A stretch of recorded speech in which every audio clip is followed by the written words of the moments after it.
Hello ladies and gentlemen, boys and girls and whatever else is watching. My name is Nick and this is another episode of Danganronpa Trigger Happy Havoc. In the previous episode we investigated the murder of Chihiro, and it wasn't just a murder, it was a brutal murder because she was strung up like a trophy. Whoever did that was a truly wicked evil person. A truly wicked evil. Well, beast, for lack of a better term. Because who would be, you know, a murder in a passion, a sense of passion where someone didn't intend to or something. I can imagine, okay, that happens, that shit. But stringing someone up like it is a trophy, as if their lives really did not matter for anything. Now that is horrendous. So let's go to the trial and see who Genocide Jack really is. If we even have Genocide Jack, because it might also have been a copycat. Shall we see how it's going to be? Okay, this is the red door. And let's see, we're on the map. Where is everyone else? Probably inside already. Yeah, everyone is there. I don't think you will find anyone anywhere else. No, you won't find them anywhere else. Except for there. Okay. Let's continue then, shall we? Again, we are the last one, and Taka will probably be angry again for our tardiness. Gee! Monokuma! Why do you pop up so suddenly? Ahem. So is everyone ready to... What? Am I blind or are we missing someone? Yo. Yeah, Toku's not here. And Toku is? The introverted really? Really, you don't remember? It's the introverted geek who likes to... well, insult everyone else. Remember? Come on! Kidding, I'm just kidding. How could I forget that little nut job? She's a crucial part of the class trial this time. Why is she a crucial part? What are you gonna do? Okie dokie, I'll go ahead and drag her out here. Kicking and screaming. Just one moment please. You are dragging her out here, kicking and screaming. Please don't stab her with any spears, okay? She might be a nut job, but she doesn't deserve that, okay? We don't want any more deaths. There's already going someone slated to be murdered later on in this episode, so please, if she's not guilty, then don't do any harm to her, okay? And just like that, he said, a few minutes later, he reappeared dragging Toko behind him. Damn, that teddy bear has the capacity to actually move. This girl. I know Monokuma isn't the smallest teddy bear. But still, compared in size, Toko is a lot bigger. She could probably... ah well.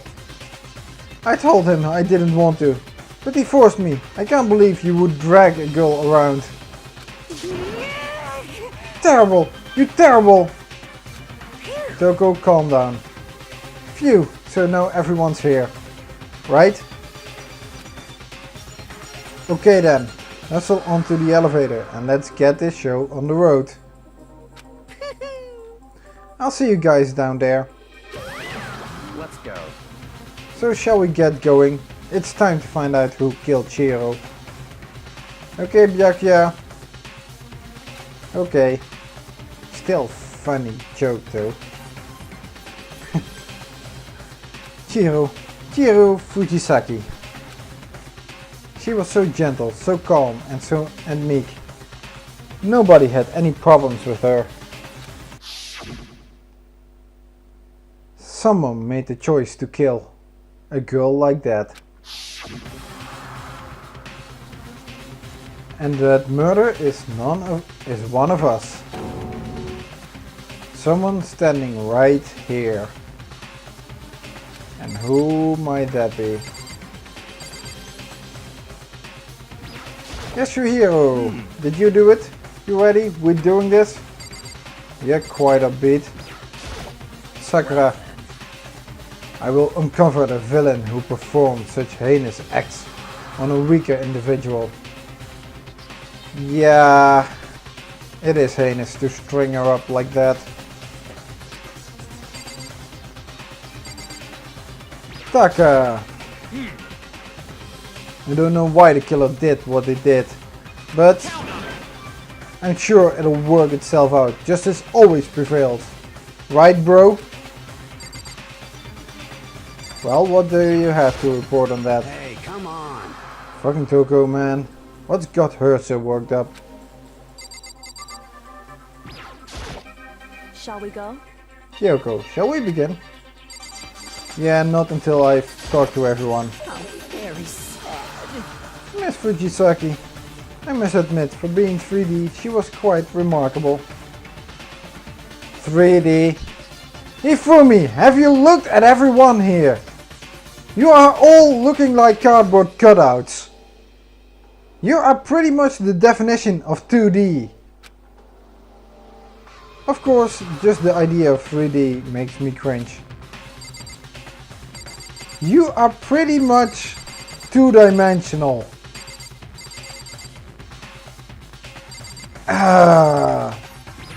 Toko, why were you late? Toko, really calm down.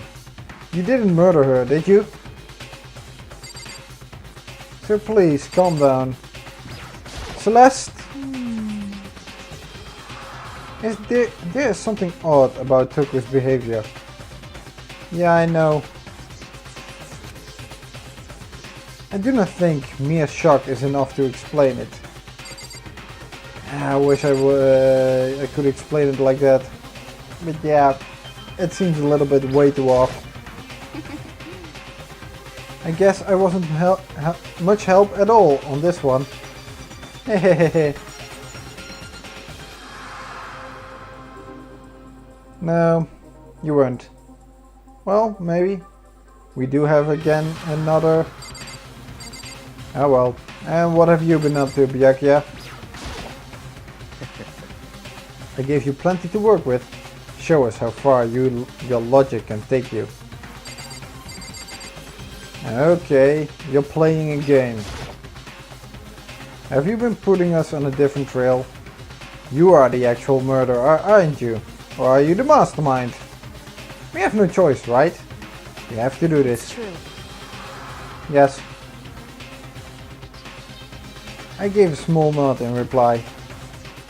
With one last deep breath, I walked toward the elevator on shaky legs. With each step forward, I could feel my heart starting to race faster and faster.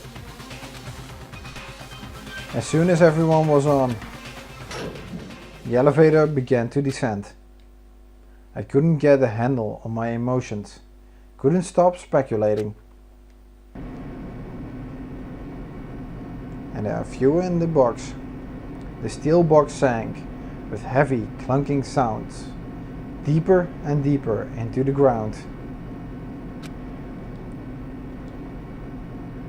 And as we went deeper, the uneasiness in my heart grew, bigger and bigger. The elevator was unaffected, however, and continued to descend without hesitation. Until finally, it came to a sudden stop. What do you think? I redecorated. Isn't it so fresh? Isn't it so exciting? Don't waste our time with stupid questions. Let's get this over with. Very nice. Good, good. You're raring to go. Gotta say, I don't hate it. Not at all. Well, Okay then, let's get this show on the road. thrills, chills, kills! Oh boy, Monokuma, you are creepy. Everyone, please find your assigned seats. The decor is now yellow instead of blue, I think. And so the curtain opened once again. A deadly judgment, a deadly deception, a deadly betrayal. Are we going to get a different color each time? Okay. A deadly riddle, a deadly defense, a deadly fate. A deadly class trial. Do you want to save the open the handbook. Truth bullets. We have Monokuma file, Sakura's account, lock at the room dumbbell, Monday's account, card reader, main hall ebooks, broken e-hook, Genocide Jack case file, AOE's account, boys locker room carpet, 2 locker room posters, Chihiro's e-handbook, status of the dead body, disappearing stain, library desk lamp, Celeste's account.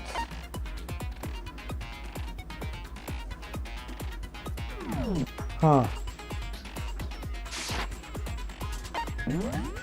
Set skills. I have 7 out of 13 skill points already used. Wait, what?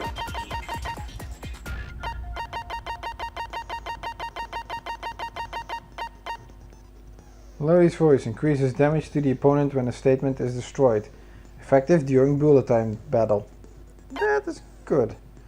Increases bullet capacity. Effective during the bullet time battle. Costs 4 SP.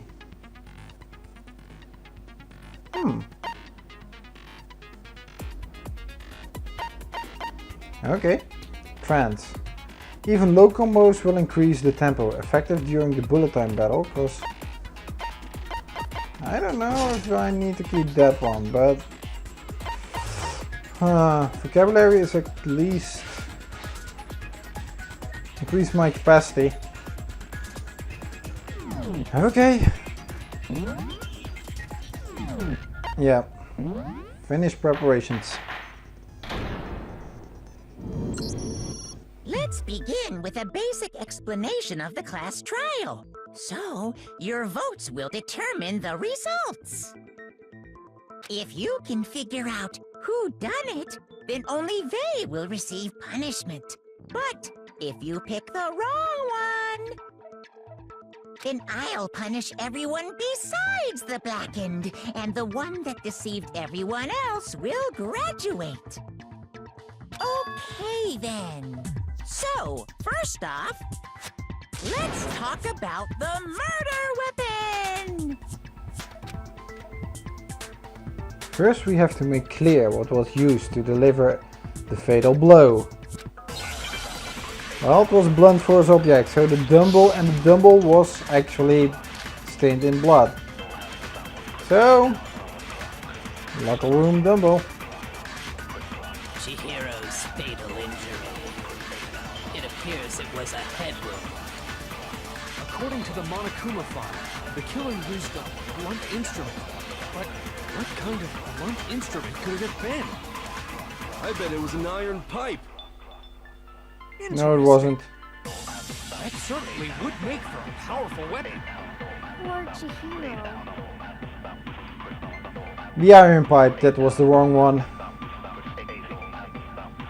The weapon had to be the scene of the crime. There was something with bloodstain on it. Yeah, that was the locker room dumbbell. Fatal injury. Not the iron pipe. It appears it was a head wound. According to the Monokuma file, the killer used a blunt instrument. But what kind of blunt instrument could it have been?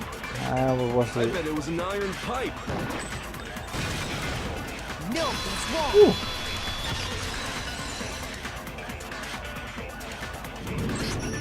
Can we agree that the object that dealt the fatal blow was the dumbbell?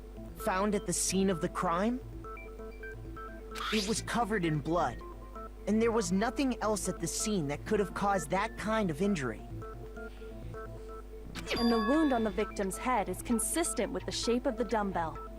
As far as I'm concerned, there's no mistake and no room for doubt on this one. You looked at her head wound? What any proper coroner would do. In any proper investigation. Yeah. That would have been a good thing. Remember, the investigation you have to do objectively. Put your feelings aside. Hina, please put your feelings aside. There's a lot at stake. Yes! That's so creepy! Really? If you don't mind, I will proceed from here. Let's move on to discussion of the culprit. Although, I believe the criminal behind this heinous act is already quite clear. Is it? For real? Chihiro's killer is the fiendish serial killer, Genocide Jack. How does that make it even clearer? Because you don't even know who Genocide Jack is. Genocide Jack, the fiendish serial killer. Did he really kill Chihiro? A new element has been added to the non-stop debate. Would you like to hear more? Yeah? For this debate, lines of white noise will appear to disrupt your reactions. Your truth bullets will disappear if they hit these lines, so think of them as obstacles in your debate. But there's a way to keep this white noise from getting in your way. Press the X button to attach the silencer, which you can use to shoot down the white noise. However, if you shoot an actual remark with your silencer instead of the white noise, the time limit will decrease, so take careful aim when you have your silencer out. Okay. Is that? No, I don't think I actually have to. Oh, but if your action difficulty is set to gentle, white noise won't appear at all. What? In which case you can forget about the silencer and just focus on the situation in front of you. Well then, good luck and have fun. Yeah, I had it on gentle. No, I had my settings on kind, I think. Which one was the middle one? The culprit is Genocide Jack. Okay. Short. Case closed, as far as I'm concerned. But that's impossible! Why? What makes it impossible? Well, I mean, come on! There's just no proof for it. Hey, so, speaking of Genocide Jack, I don't know who that is!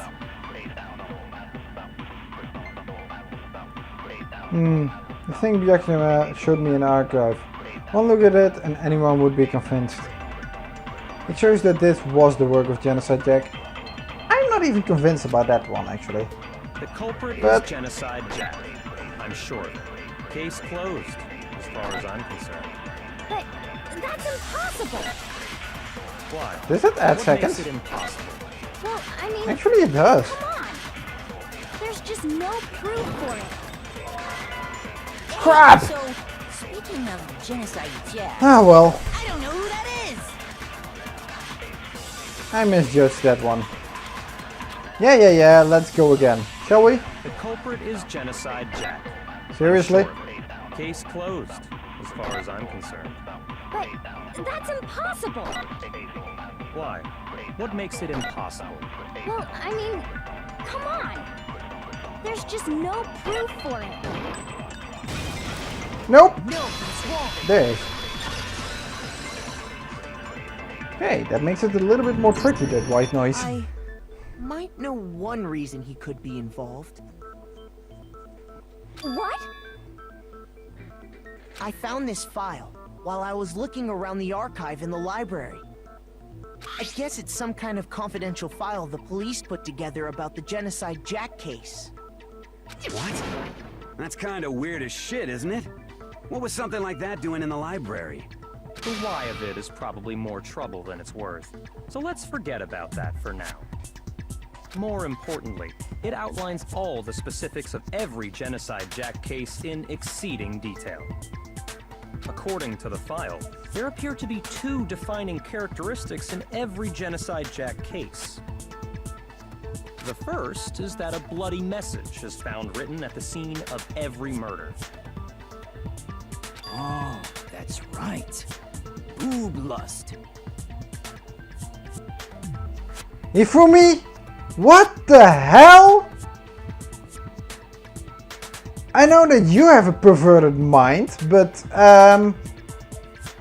what? No. It's actually bloodlust. But more important is the other characteristic, and it's something that has never been made public. Never made public? What the hell is it? Why don't you tell them, Makoto? Okay.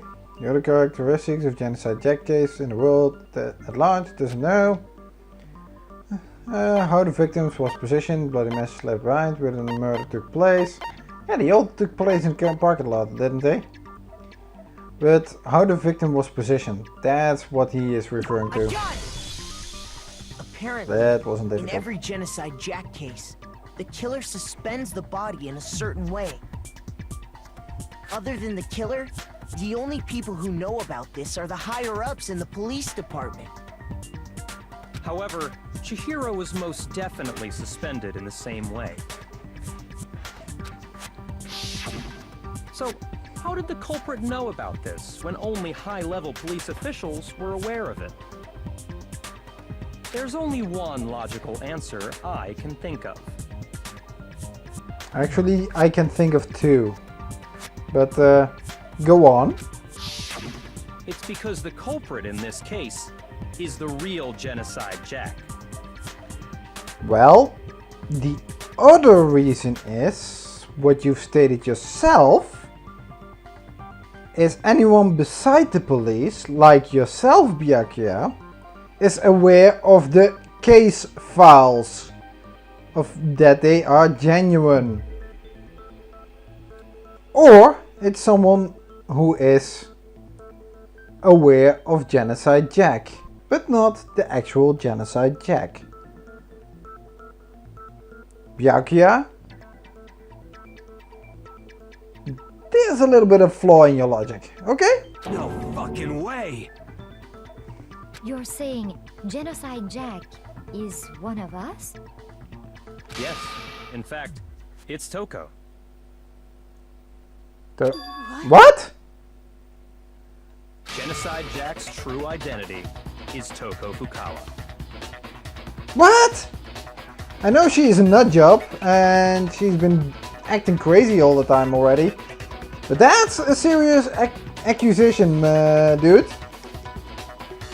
Making out a beast like psychopathic serial killer like that.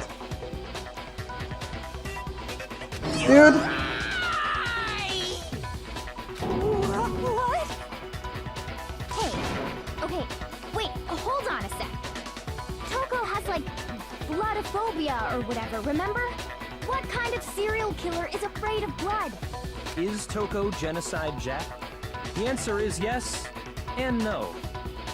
Another riddle. What? Man, why is this gotta be so complicated? It's a riddle for sure, but I feel like I understand it. Yeah, split personality. That's what he is referring to. What it means for Genocide Jack to be Toko, but also to not be Toko. The answer is that she's not just one person, but multiple people, right?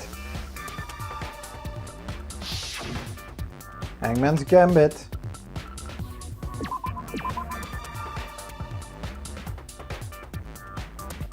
Yes. Oh crap, what's the word again? Miss?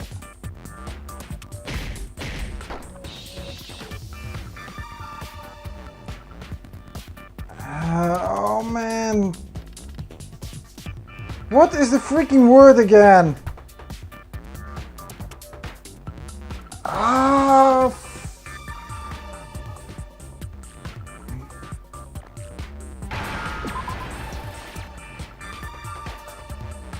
Schizophrenic. That's the word. With you.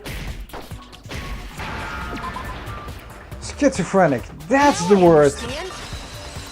Oh man, I had almost completely forgotten about it. Because Genocide Jack has a split personality? Huh? I think I read that somewhere in the file too. They thought that the suspect might have, what did they call it? Dissociative identity disorder. Oh, okay. But still, to go and say that about Miss Fukawa is... Perfectly acceptable. Toko's strange behavior after seeing the body is proof enough that she has a split personality. One thing that shows Toko could have split personality. It has to do with her behavior. She fainted, she arrived late, her behavior changed. I got it! You're talking about how she started acting totally different than usual, right? That's right. Think back. She fainted when she saw Chihiro's corpse, and then, when she woke up...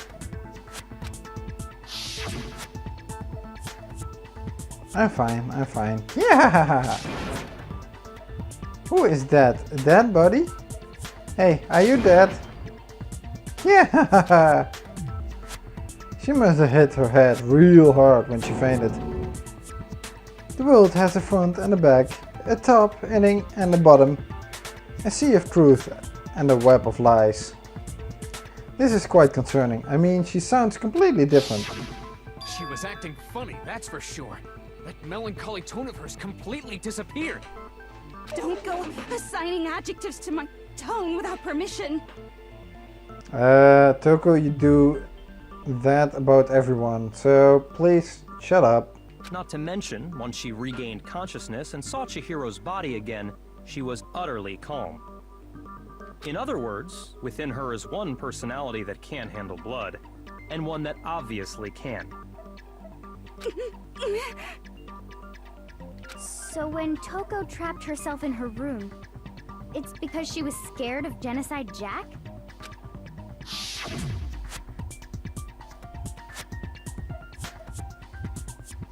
I won't let Genocide Jack have control. I'll drive out the killer, drive out the murderous fiend. The reason she locked herself in her room wasn't to keep other people from getting in. It was to keep her other personality from getting out. What? Toko was afraid. Afraid of the murderous fiend inside of her. Of killing even more people. How? Yeah. How can you know all this? I do believe you misunderstood her. What she's trying to say isn't, how can you know all this? No. What she wants to know is, how could you tell them? Huh? Last night, just before Monokuma gave his motive speech, Toko and I had a strange conversation. She told me a most interesting story. She said a murderous fiend lived within her, and she was afraid it could appear and attack at any time. And that trepidation is what's caused her to have such a bleak attitude. Isn't that right, Toko?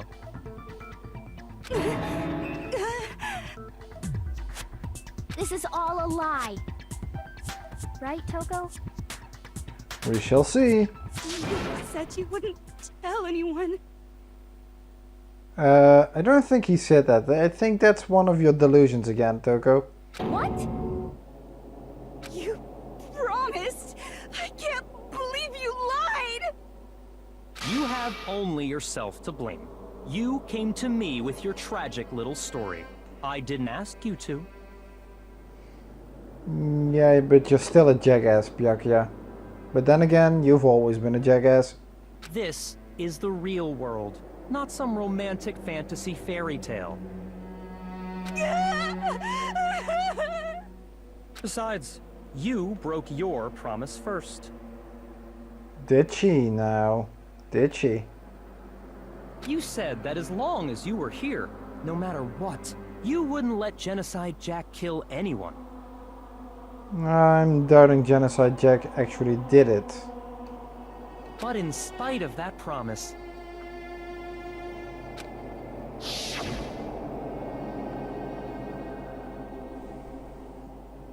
I couldn't keep her. I'm sorry, I couldn't keep our promise. Well, she did think it was. But don't worry, never again.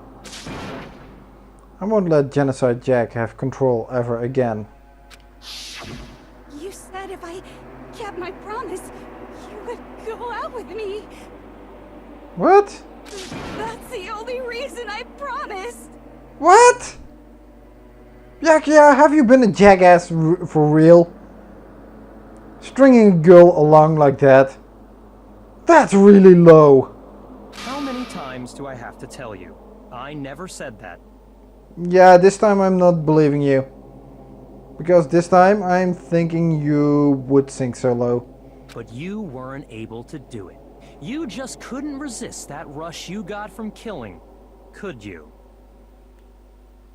Could she? I tried. I swear I tried to control it. But your efforts were useless. What a disappointment. I hate you. Well, the opening act is nearly finished. All that's left is to hear from the person in question directly. The person? You don't mean... Oh, come on, Byakuya. You can't mean that. Putting such a strain on such a girl. Even if she has a serial killer. Suddenly, Toku's body suddenly lunged backwards.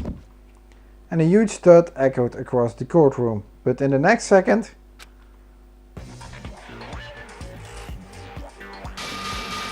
Hello there! Is it me you were hoping to see? Toku! Why is that genocide gel under there? Please, Toku! Please! Probably... Again! What's up with that tongue? And how long is that thing? Seriously! I can believe the long braids, the hair, that it is that long, because she might have been growing it for such a while. But that tongue! How does it even work? What the heck?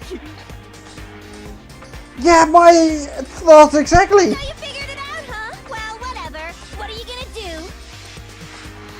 I'm the ultimate murderous fiend, Genocide Jack! Or better yet, let's go with Genocide Jill!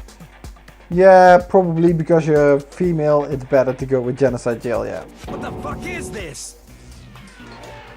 Well, exactly what Byakuya told us. She has a split personality. Toko, what happened to you? Her other self took over. That's what happened. Toko, that's a loser name. And what happened is a textbook split personality. So what if one of them happens to be a serial killer? You should turn a blind eye to one's fault. No, you shouldn't. You should try to improve on one's faults.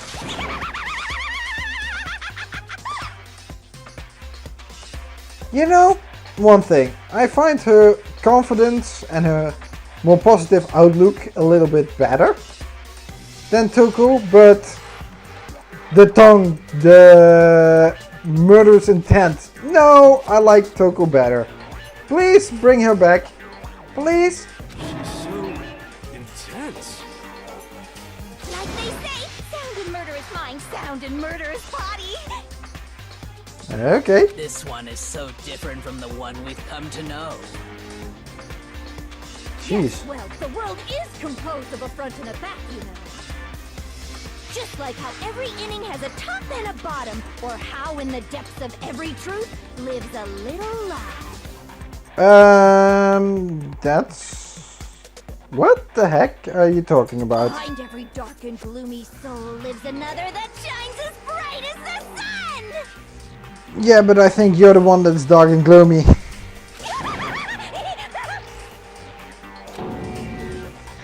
This is the murderous fiend, Genocide Jack. This is beyond insane. No shit. Miss Jack, Jill, can I ask you a question? What's up? What? Some of us think you might be the mastermind behind our entire situation. What are your thoughts on that? Good question, actually. Ifumi, that's a really good question. I still think it's Byakuya. Well, I'll tell you, I am the mastermind of all masterminds! Just kidding! Then it's not true? Of course it's not true. How dare you try to link me to that creepazoid? Seriously? Monokuma? I already linked you to Byakuya, so... yeah. And another thing, the police and government and society in the outside world are totally powerless. I mean, they just let this idiotic bloodthirsty maniac go buck wild all over town. Sure, I'm a bloodthirsty maniac, but life is pain, right? To live is to hurt other people. No, that's not right. That's totally not right. To live is to gain knowledge, not to hurt other people. It's a necessary evil if you want to survive. The act of living itself causes pain for everyone. No, it's not a necessary evil. People can live long. They don't need to kill others. Just Kidding again. You know, you're creeping me out, Jill. You're creeping me out. Yeah, my thoughts exactly, Makoto. This should be enough to convince you. This murderous fiend is responsible for Chihiro's death. I don't think so. There's clearly a motive, so there should be no doubt. A motive? Remember what Monokuma told us? If someone didn't murder and graduate within 24 hours, an embarrassing memory or secret would be revealed. Really? Well, let's assume that Toko's secret was about Genocide Jack. If a secret like that came to light, Toko's life would have undoubtedly been forever ruined. Really? So she had a very clear motive to never have that side of herself exposed. Then there is the other problem, that she is stuck in this place for a long eternity. The people outside are probably already thinking she is dead. She could start a new life after even getting out of here. The motive of having the secret, embarrassing secret outside only applies if you also want to continue with your old life. Toko has never shown any interest in that. Yes, she wanted to get out, but no, not about picking up where she left off. She just wanted to have freedom. She could have started a new life altogether. So the motive is not that big of a motive. Even though she might be embarrassed to say it in front of the people where she actually has to live with at that time, doesn't mean she is also embarrassed that the outside world will know about it. And apparently the outside world already did. Otherwise, how would Monokuma have found out? That's a little bit flaw in your logic, Byakuya. Interesting. Very, very, very interesting. But sorry, as much as I hate to admit it, I'm not the culprit. Huh? But I cannot imagine anyone other than you could murder someone in such a bizarre fashion. Yeah, about the murder. That's where the tricky part is. I think I have to agree with Genocide Jail. I don't think she murdered her. Chihiro. Maybe so, but nevertheless, it's the truth. Do you really expect any of us to believe you? Yeah. I could never believe a word you say, you monster!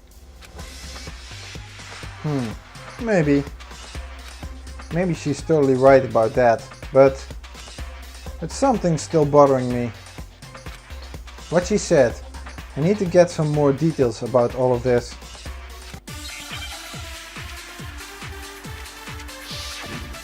Make your argument. Status of the dead body. Sorry, but I didn't kill anyone! You say that, but do you really expect any of us to believe it? Perhaps if you had an alibi, that would change things. Oh, an alibi, huh? Now we're talking! When you compare your past murders to this incident, the modus operandi matches completely. No. What more proof do we need? Modus operandi doesn't Give it up. match. You killed her. No, it doesn't. Okay, I have to just focus on remembering Chihiro's body. That must have the answer. That should prove what he said isn't quite right. Sorry, but I didn't kill anyone! You say that, but do you really expect any of us to believe it? Perhaps if you had an alibi, that would change things. Oh, an alibi, huh? Now we're talking! When you compare your past murders to this incident, the modus operandi matches completely. What more proof do we need? Damn it! I wasn't fast enough. Give it up. You killed her. I was stuck on that white noise. It's the modus operandi. That's the wrong one. Sorry, but I didn't kill things. Oh, an alibi, huh? Now we're talking! When you compare your past murders to this incident, the modus operandi matches completely. No, it's wrong. No, I got him. Finally. It took a while. Are the methods of murder really exactly the same? I'm not so sure about that. I think there's a slight difference between the Genocide Jack cases and this one. Huh? How's it any different? Uh-oh, you don't know? Well then, human garbage, let me tell you! Please, Jill, you don't have to take Toku's bad habit of name calling. Okay?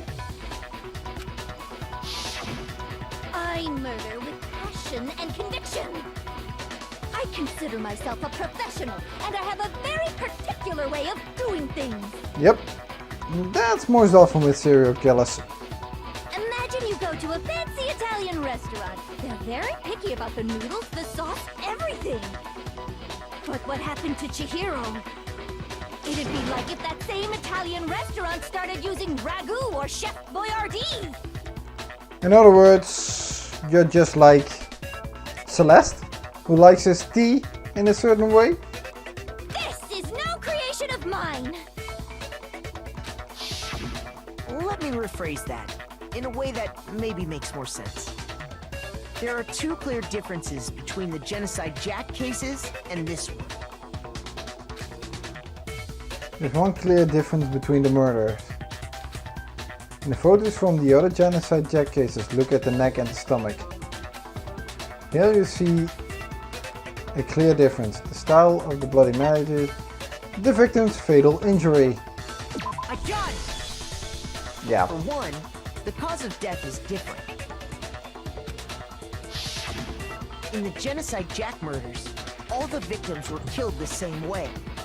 According to the case file, they were all apparently killed with a pair of scissors. But Chihiro died from a blow to the head, right? Ah, yes. That is remarkably different from the other murders. Wouldn't it be strange for someone who kills the same way without fail to suddenly change their method? And there's more. One more conflicting detail. That's right. right. In my recipe of murder, if the bloody message is the tortellini, then the arrangement of the body would be the pesto sauce. Really? Really? You're going there? Now I'm getting hungry, okay? But I don't want to associate my hunger with murder. Please? Could you please stop comparing killing people to cooking? Thank you, Hero! That's what I want to say! So, are you saying the other difference has to do with how the body was arranged? Second difference is related to how she was suspended, with scissors! In the photos of the other Genocide Jack cases, all the other victims were stabbed through their hands. Here you'll see a clear difference. What was used to suspend her? How the body was posed when she was suspended? No, what was used to suspend her? Do you remember what the killer used to suspend her? They used some kind of rope to hang her up by her wrists. Electrical wire to be precise. What is your point? Well, in all the previous Genocide Jack cases, something else was used to suspend them. Specifically, pairs of razor-sharp scissors. And guess what? I used my own specially designed scissors for the murders and the arrangement. Like I said, I'm a professional, so naturally I'm very picky about the tools I use. And you know what else? Big Mac said there's two differences, but he's wrong. There's a third one. The type of... Big Mac? Are you referring to me? Yeah, I think Makoto is a little tiny, but people, considering where the camera is always focusing on the crotch of people when you come close. Listen up, Big Mac. There's actually one more difference. Yeah, there is. Huh? My word, you really didn't notice? Take a look at who the victims were in each Genocide Jack case. There's a pattern there, just waiting to be discovered. Really? Pattern? Yeah. Figure that out, and it'll be plain as death why I couldn't have possibly killed that little lolly girl. Little lolly girl, please have a little bit of respect for Chihiro. Really, why do you have to keep the name calling from Toko? Couldn't you have a little bit? Let's see. Who's the parents surrounding the Genocide Jack victims? And Chihiro didn't fit it. If you look at the names of every victim, what will you notice is... Yeah, this one is actually a bit difficult because... Yeah, there were a bunch of names, but the only about the pictures you can see, because what are Japanese names? To me, I can't distinguish between man or girl. I got it! And still, this one is the answer. Is it because Chihiro was a girl? Bingo! Bullseye! Right on the money! What are you talking about? In all the Genocide Jack cases, all the victims had something in common. If they had actually used Western names, it would have been a lot more clearer.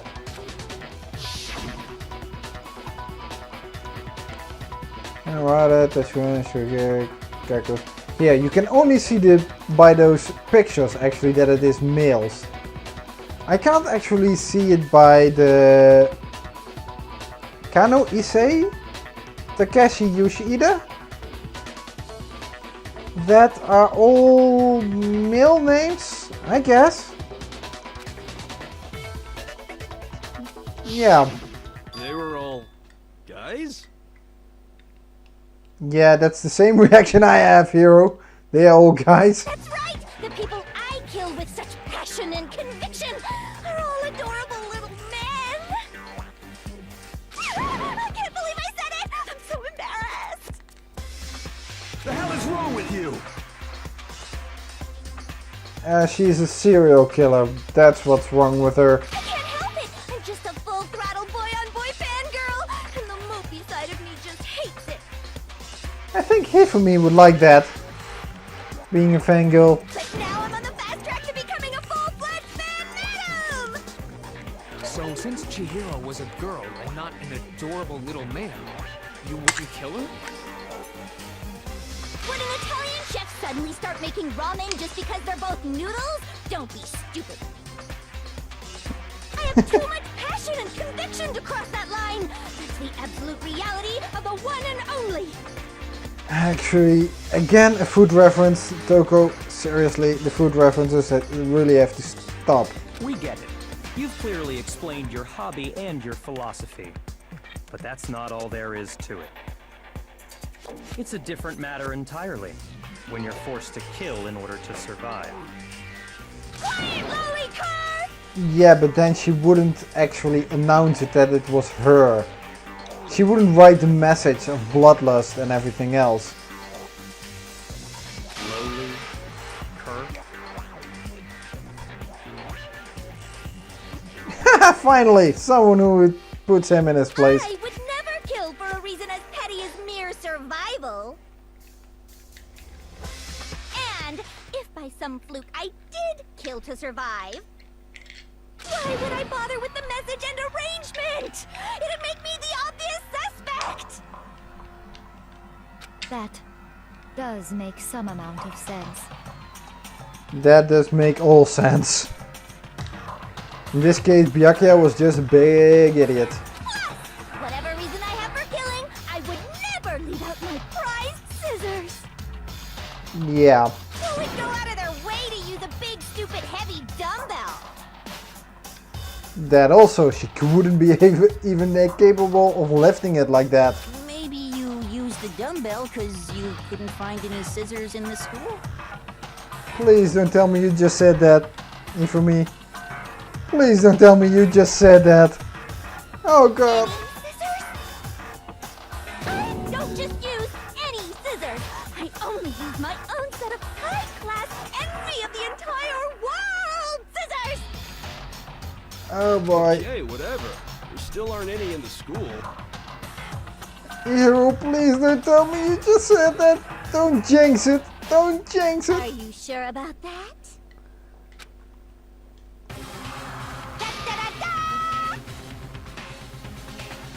What kind of... What was that for kind of animation? I don't want to know. She's fully equipped! Great. That's right! So I can kill anywhere, anytime! Why would I resort to dumbbells or rope when I have my trusty scissors by my side? You scare me. Go ahead, tell me I'm wrong! You can't, can you, gutter dogs, all of you! Please. You scare me. Not to mention, I have no clue how to tie a good knot! So rope's totally out of the question anyway! Huh. I have no idea what's going on anymore. Could such a heinous villain really be innocent?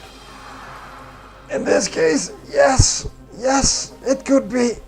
But the body really was suspended, right? And nobody but the police knew about that.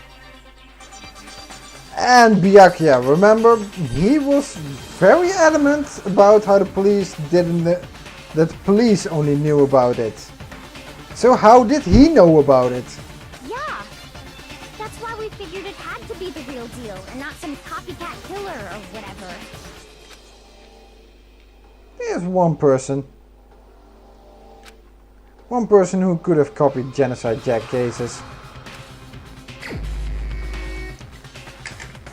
Okay, that person is blah blah blah blah blah. Oh, there we have him. Byakuya. Byakuya, it's possible you could have found out, isn't it? Huh. Yeah. You'd have no problem gaining access to classified government documents or internal police records. Something I've said all along. Plus, you've already looked through the Genocide Jack file before this all happened, hadn't you? Pretty much on the nose. Oh, don't try to hide it. Are you saying Mr. Togami did it? Yeah, he did it. Then, the reason he pushed the theory of Genocide Jack being the killer so hard was because he wanted to pin the crime on her. Yeah, I think so. So, he rearranged the scene to disguise it and make it look like I put my stamp on it. The adorable glasses man was behind it all. Oh, I'm on fire! Jill, please don't be infatuated with him as well now. Seriously, he doesn't deserve you. But then again, in this case, maybe he does. You are creeping me out. Well, Byakuya, what's your response? I see. So now the suspicion falls on me. Okay, yeah. Then I must ask, when would you say I began acting suspicious? Surely you must have an answer. Looking back and thinking about it now, Pretty much from the beginning. You wanted to go into the girls' locker room instead of the boys' one first. the way you were acting right before we discovered the body was a little strange. All the locker room and the locker rooms. Yeah, suspicious. Very suspicious indeed. Wouldn't you agree? Huh? Suspicious? It seems nobody searched the locker rooms. Let's start with the girls' locker room.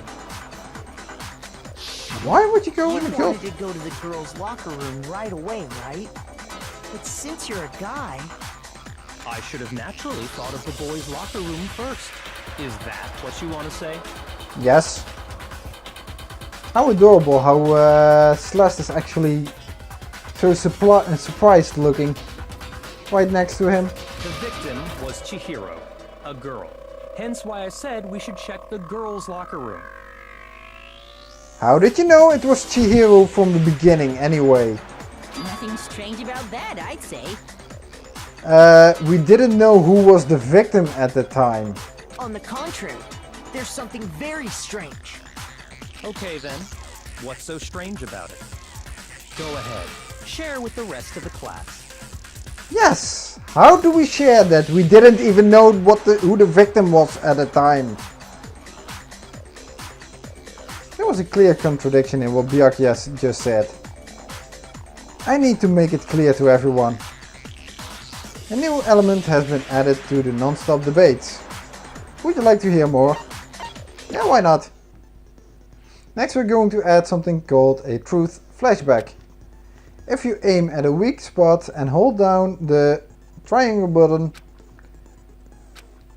then you'll memorize that weak spot. This memorized phrase can only be shot once as a single truth bullet. If you shoot or change the truth bullet, it will disappear from your truth cylinder. However, you can use this flashback feature as many times as you want. If you don't seem to have the answer to a lie or contradiction in your loaded truth bullets, it might be wise to memorize a different weak spot and use that to make your case.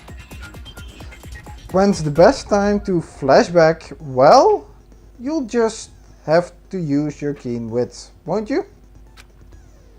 In this case, though, I will say that if you don't use a flashback, you won't be refuting anything.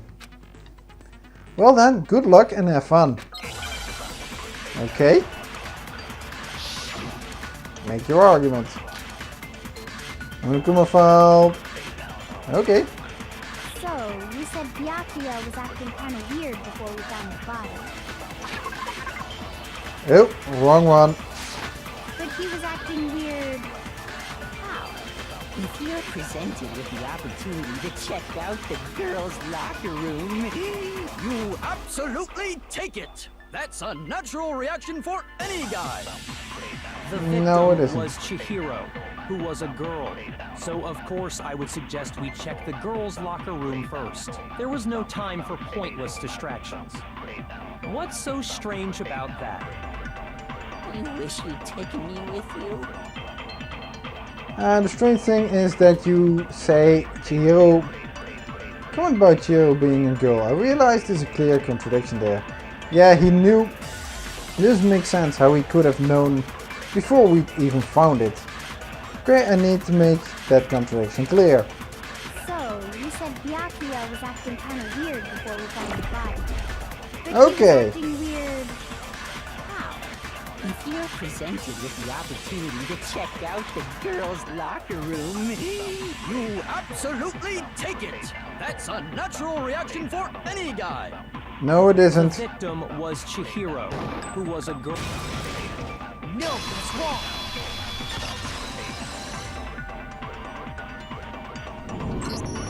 I'll tell you what's so strange about that. Because up until we actually discovered the body, we couldn't have known who the victim was. So your claim that you went to the girls' locker room first because Chihiro was the victim doesn't hold up. I see. That's a good answer, I must admit. No, that's a freaking good answer. It shows how inept you are. Interesting. Very interesting indeed. But your reasoning is still too weak. How is that? Having your own timeline a little bit out of whack. Unless you've seen the who murdered it. Then pop it out now. What's wrong? Is that it? Surely you've got more than that. Go ahead. Show us. Okay, how about the... What's with Byakuya's attitude? Actually, that was pretty much the defining reason why it wasn't. Any other evidence would be just substantial. It's like he doesn't even care. I've got him cornered. But he's acting like it was nothing. It has nothing to do with him. What's the matter? You're not That's just finished already, grandstanding. are you? There must be more to it. That's just grandstanding what he is doing now. There is. I think. There is more to it. Think about it. We just talked about the differences between this case and past Genocide Jack incidents. The proof you're looking for is hidden in there. Yep. Oh? Proof that I'm the culprit, you mean? Pretty much. Difference between this case and other Genocide Jack murders. The evidence that proves Byakuya is responsible is hidden in there. What could it be?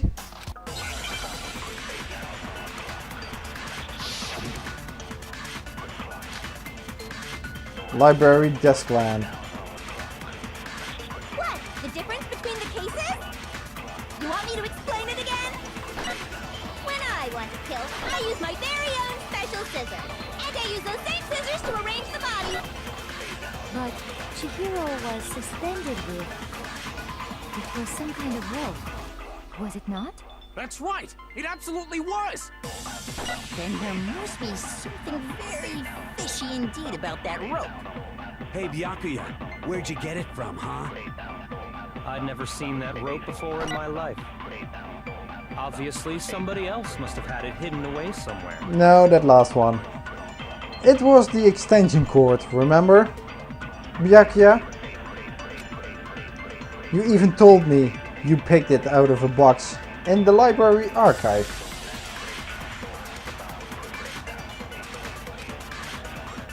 No, it was the expansion cord.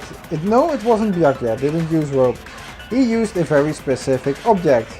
What? The difference between the cases? You want me to explain it again? When I want to kill, I use my very own special scissors. And I use those same scissors to arrange the body. But Chihiro was suspended with... It was some kind of rope. Was it not? That's right! It absolutely was! Then there must be something very fishy indeed about that rope. Hey, Byakuya, where'd you get it from, huh? I'd never seen that rope before in my life. Obviously, somebody else Damn had it. hidden away somewhere. I missed. I'm really bad at aiming. Hey, Byakuya, where'd you get it from, huh? I'd never seen that rope before in my life. No, it's wrong. Got it. Actually, I'm pretty sure you have seen it before. Yeah. The tricky part about that truth bullet with white noise is the aiming. I'm not good at that. I know the logic. I know what to hit, when to hit it. But the aiming, that's the one that trips me. Because, you see, that rope, or should I say, That extension cord? What? An extension cord? Byakuya, you've used the extension cord in the library more than once, haven't you? And the same extension cord that was in the library all this time went missing after the murder. And there's no way someone who uses that extension cord as much as you do wouldn't discover that fact. And Byakuya must be the one who took the extension cord. I can't imagine any other possibility. Makes you very suspicious, Byakuya. That's really what you think? Then your conclusion is something like this? I killed Chihiro in the girls' locker room, then hung her up and wrote that bloody message. I intentionally made it look like Genocide Jack was behind it. Is that about right? That's pretty much, yeah. He's doing it again. He's totally calm, totally unconcerned. If he's not even involved. Wait, not even involved. What's wrong? I asked you if you think that's what happened. At the moment, but yeah, maybe it's false bravado. Oh yes, that's what happened. So that's it, right? Byakuya's the killer. I don't disagree with not disagreeing. He kept calling this a game, right? So he'd be totally willing to do something like this to win. The problem is with the girls' locker room, though. Kept going. Yeah, the problem is the girls' locker room. Sorry, but could we hold on just a second? I think we need to talk about this a little more. Huh? Do we really need to? We've already decided who did it. I know, but still. There's something that's still bothering me. Is that right? And what, pray tell, is still bothering you? The crime I scene. killed her in the girls' locker room, then disguised my crime. Yeah, but why would you disguise it twice? Specifically, I dressed it up to make it look like it was the work of a homicidal psychopath. What about all that bothers you? Why would you do it twice? What was that just now? Something's not right. Chihiro's body was definitely found in the girls' locker room. But does that mean... Can I really just accept what Byakuya said as the truth? No, I don't think so. There's something definitely off about what he said.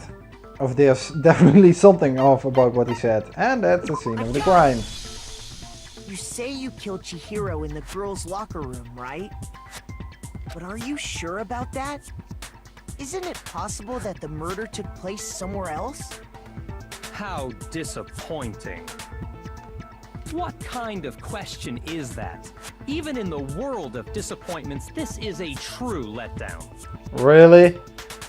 It's apparently something that even you couldn't even fathom. She was found dead in the girls' locker room. There is absolutely no question about that. Really? You're even more inept than I thought. And you're the ultimate affluent? Prodigy? Ha! How could the scene of the crime have been anywhere else? Well, I think it's entirely possible that she was killed somewhere else, then carried there later, along with the rest of the murder scene. Yep. The rest of the murder scene? Yep. You're not paying attention, are you? Because you think it's all too beneath you. That's why you're not paying attention, and that's why you're actually fucking up a lot. Oh, language, Nick, language. That was awfully specific. Please tell me you have a reason for saying all of that. I believe I do. Hey, Byakuya, did I just take you off guard? I did, didn't I? Ooh, what are you? When the story suddenly moved to the crime scene, Byakuya, who'd been so confident up till now. Maybe Byakuya never realized that the actual scene of the crime could have been somewhere else. Hey, don't just move on without permission. What do you mean she was killed somewhere else? Come on, Makoto. If there's any chance the murder took place somewhere else, let's see the proof. How about the crime scene itself? Evidence that shows the murder took place somewhere else.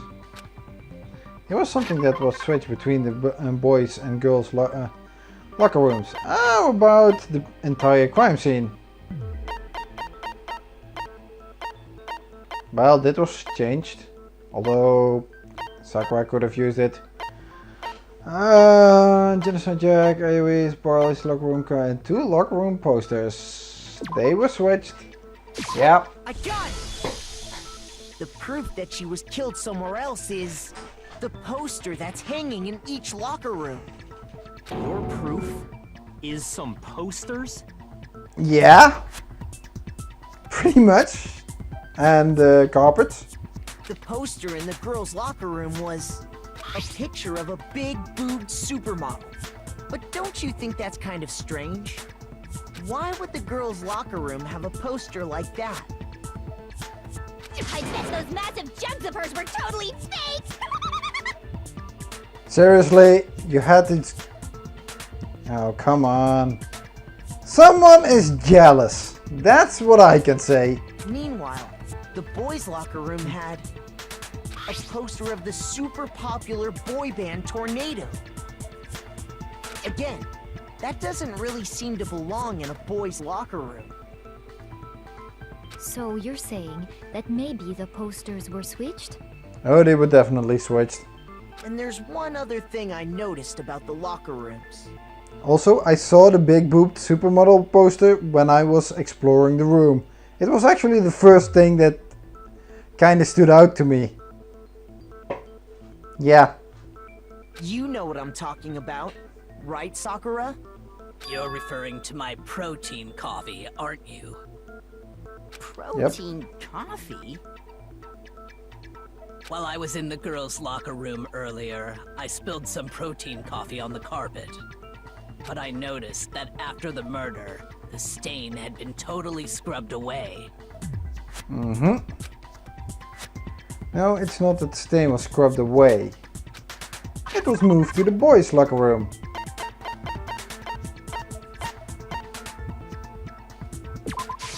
I got it! The stain on the girls' locker room carpet wasn't scrubbed away. In fact, I found it on the boys' locker room carpet. That's definitely the stain from my protein coffee. Now we know. Then, does that mean that the carpets were switched too? Pretty much. Yes, Celeste, pretty much. But why would anyone do that?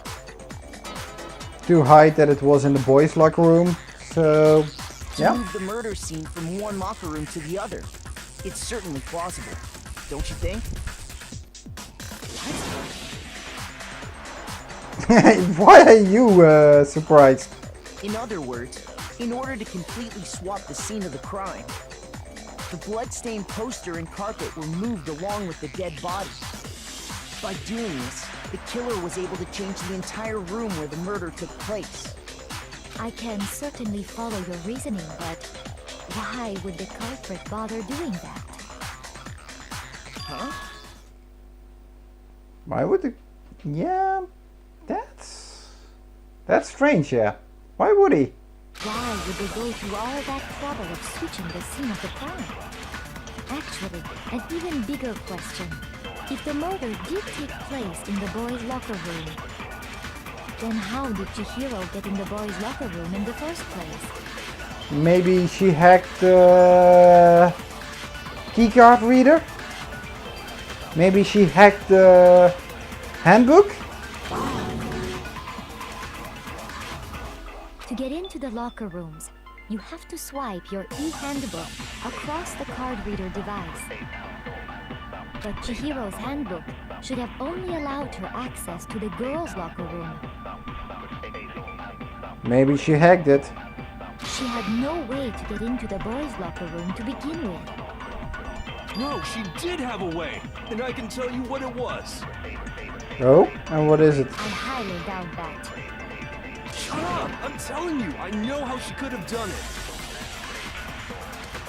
Is he right? Could Chihiro really have gotten into the boys' locker room somehow?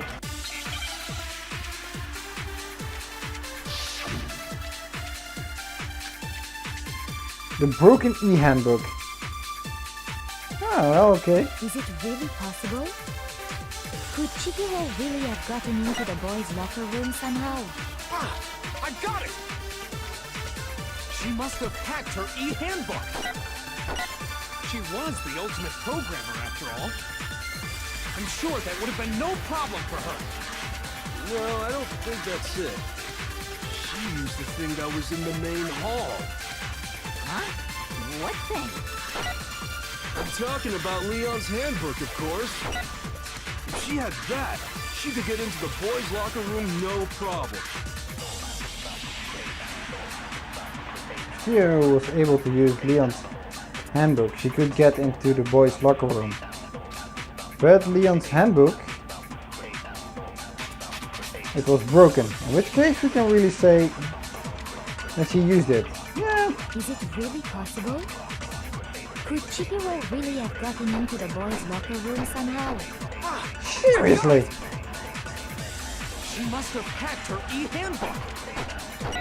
She was the ultimate programmer after all. I'm sure that would have been no problem for her. No, I don't think that's it. She used the thing that was in the main hall. Huh? What thing? I'm talking about Leon's handbook, of course. If she had that, she could get into the boys' locker room no problem. Huh? Hey, wait. There's a rest. I'm talking about Leon's handbook, of course. No, what's wrong? Okay.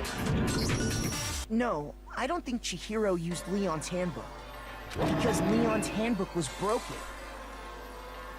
Oh. Well, then, yeah, I guess that'd be pretty impossible, huh? Yeah, pretty much, yeah. Struck silent by how quickly you gave up. Seriously? Plus, isn't there a regulation against using someone else's handbook? There's a regulation against lending, but not borrowing. Actually, the rule states that loaning your handbook is prohibited. It says nothing about borrowing one. In other words, you could borrow a dead person's handbook all you want, and you'd be safe. Yup, yup, yup. Hit the nail Yep. square on the noggin. Of course, if it were broken, that wouldn't make any sense anyway.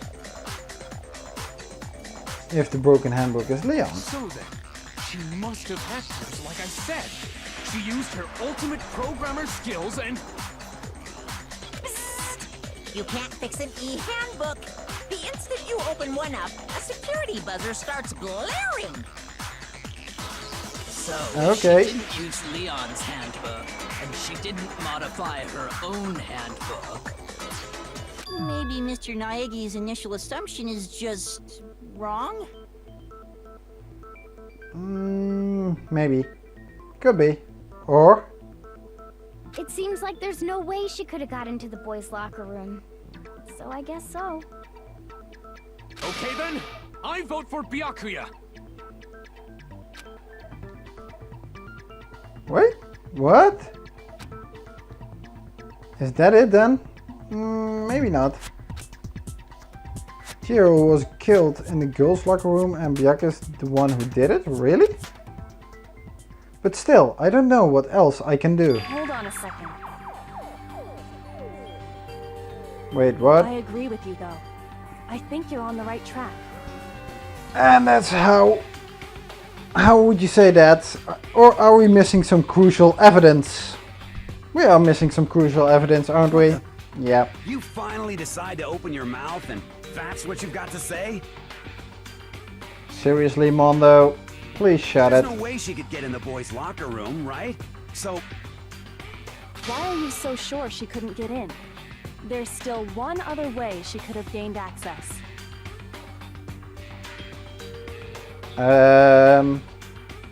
What? Okay. Please elaborate, will What are you? you talking about? What other way is there? Well, to explain that, why don't we take a little break from the trial? I'd like you all to come see something. Okay. Wait. Just what do you think you're doing? Monokuma, please indulge her, will you? Don't worry. This'll make the whole trial more exciting. I'm sure that thought must please you. Huh? It'll make things more exciting? Ooh. Well, alright then. I declare an official class trial recess. Okay. For real? Now then, what is it you want to show us? It better not be boring or I'll be very unhappy. And what are you gonna do when you're unhappy, Monokuma? What are you gonna do? Kill her? Oh, I have no doubt it'll meet your lofty expectations. So, shall we go?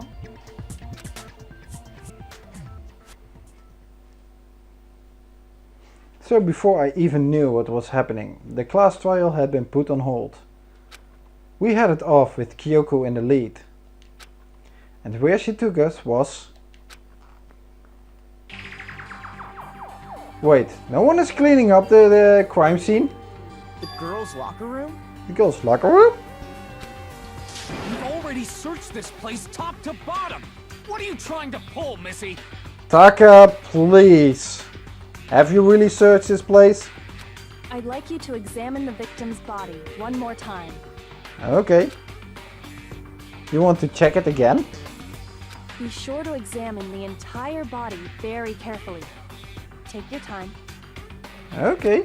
Examine her carefully?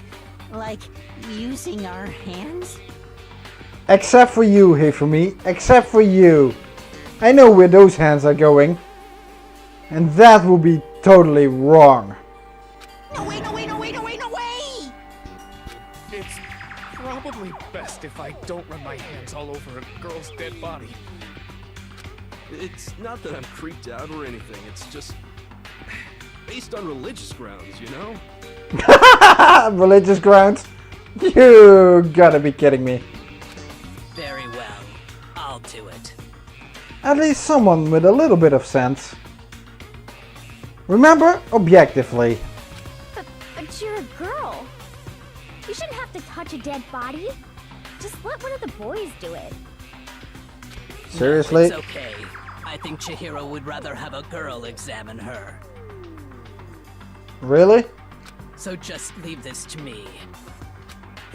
Sakura. What is this? Some kind of secret girl-on-girl action? Is that what you two are about? Jill, shut the hell up. That's not it at all. Stop screwing around. Jeez. Okay, here I go. I'm sorry, Chihiro. Please excuse the intrusion. Putting her hands together in a brief prayer, Sakura then began to quietly examine her body. Be sure to check her entire body, and I believe we will solve this particular mystery. Her entire body? I know you say that, but... What? This is... What is this? Actually do the same as what you do with popes, or always grab the crotch. What is it? Oh man, what a reaction. Not possible. It's not possible. Why not? Sakura's eyes were staring widely at Chihiro's lifeless form. Her massive frame trembled. This girl is what? Is a boy. Huh? Is that so strange? Ah, I see. So she was actually a fiend. Interesting. Thank you for confirming this fact. 3, 2, 1. What? Seriously? For me, it really takes you a long time before anything registers in that head, doesn't it? You're joking, right? I wouldn't joke about this. No, not when you're going insane, Super Saiyan mode or something. It's really true? No. Is that so shocking? Chihiro was a guy? Yeah, the first time I saw this, it really shocked me as well, because I was trying to figure out who did it. Byakuya was the first one I went to. And having her go into the boys' locker room was something that even stumbled me. Leaving this really crucial evidence until the trial is pretty devious of the game. But still, the storytelling makes it more interesting. Oh, what? You guys didn't know? Heck, I knew that right off the bat. Chihiro Fujisaki was totally a guy. Oh, pretty. He was a cross-dresser? Oh, I'm really on fire! I wish I had killed him! Jill, please, shut! Really? Really? So that's what Kyoko wanted to show everyone, huh? Interesting.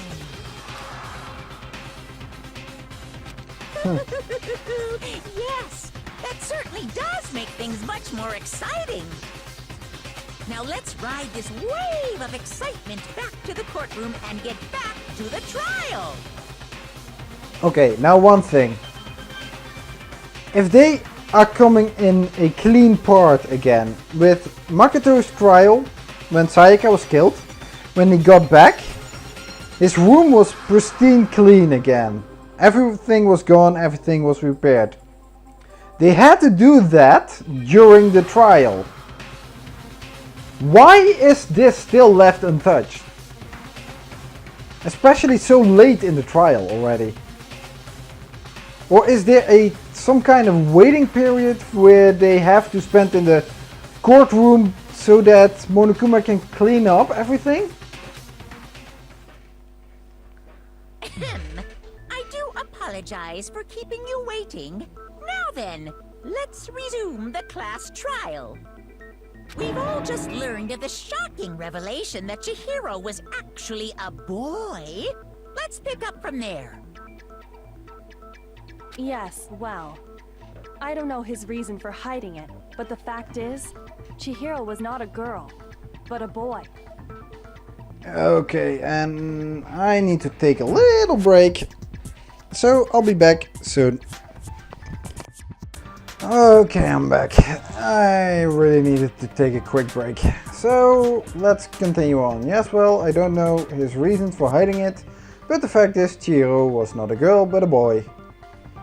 Yep. To think that Chihiro was actually a guy. The thought had never even crossed my mind. And because the victim was male, he would have had no problem gaining access to the boys' locker room. That made a lot of things make sense. But then, how did the murderer get into the boys' locker room? So the murderer had to be male? Then? Assuming his handbook did, in fact, list his gender as male, then yes, that would be true. Of course his handbook said he was a boy. He dressed like a girl, but he was a boy through and through. So then, there should be no issue with Makoto's initial assertion. The victim was killed in the boys' locker room, and was then later moved to the girls' locker room. How did he do that? Unless they used Sayaka's or Junko's e-handbook. And the killer could have easily used Sayaka or Junko's handbook to get into the girls' locker room. That's true. So, which boy did it. So Chihiro really was killed in the boys' locker room? I still don't understand the motive for moving the body, but yes, that does seem plausible. That's the trickiest, yeah. Why would they move the body to the girls? Especially because moving the crime scene along, especially that poster, makes it different. Well, I must admit, I did find it rather odd. I knew he felt a little off. There was a certain incongruity to his female body. What? Since when are you an expert? Especially because you're totally absorbed in yourself and not into anyone else. This is the most titillating situation! Please, you're starting to creep me out even more. So now everything has been connected. All the mysteries have finally become clear. So, Byakuya, you still did it. Okay, well, connected or clear or whatever. We still think you're the killer, remember? Very interesting. This has become very interesting indeed. Is it? What's so interesting? He's off in his own little world. Yeah, pretty much. I can't disagree with that statement. What about Oh, well. you, Makoto? After everything we've learned, do you still think Byakuya's the killer? I'm wondering what made Leon's handbook destroy it. Why would Byakuya even move Chihiro from one to the other locker room? What is the motive for moving to the locker room? Well, without a doubt, Byakuya is the one that made Chihiro's death look like Genocide Jack did it. But I think he might not actually be the killer after all. Yeah, he's just the beast that actually strung her up. He's just a psychopath that strung her up like a little doll that's just for a prize, just to have his own little game. Damn, he's even worse than the killer would probably be. What? But aren't you the one who accused him in the first place? He just seems to be too easygoing about all this. Like he's enjoying us solving the mystery. The way he's acting, it makes it seem like it doesn't have anything to do with him. And you think that might be because it doesn't have anything to do with him? No, his game has been played out, I think. He won the Genocide Jack. Plus, the evidence he left behind was a little too... how can I put it? Overt. He consciously chose to use the extension cord, knowing it could connect him to the murder. At least, that's how I see it. And Byakuya, when you found out the murder took place in the boys' locker room, it seemed to rattle you. And then again, when you found out Chihiro was actually a guy. If you really were the killer, that stuff wouldn't have had any effect on you. So that's your thinking, huh?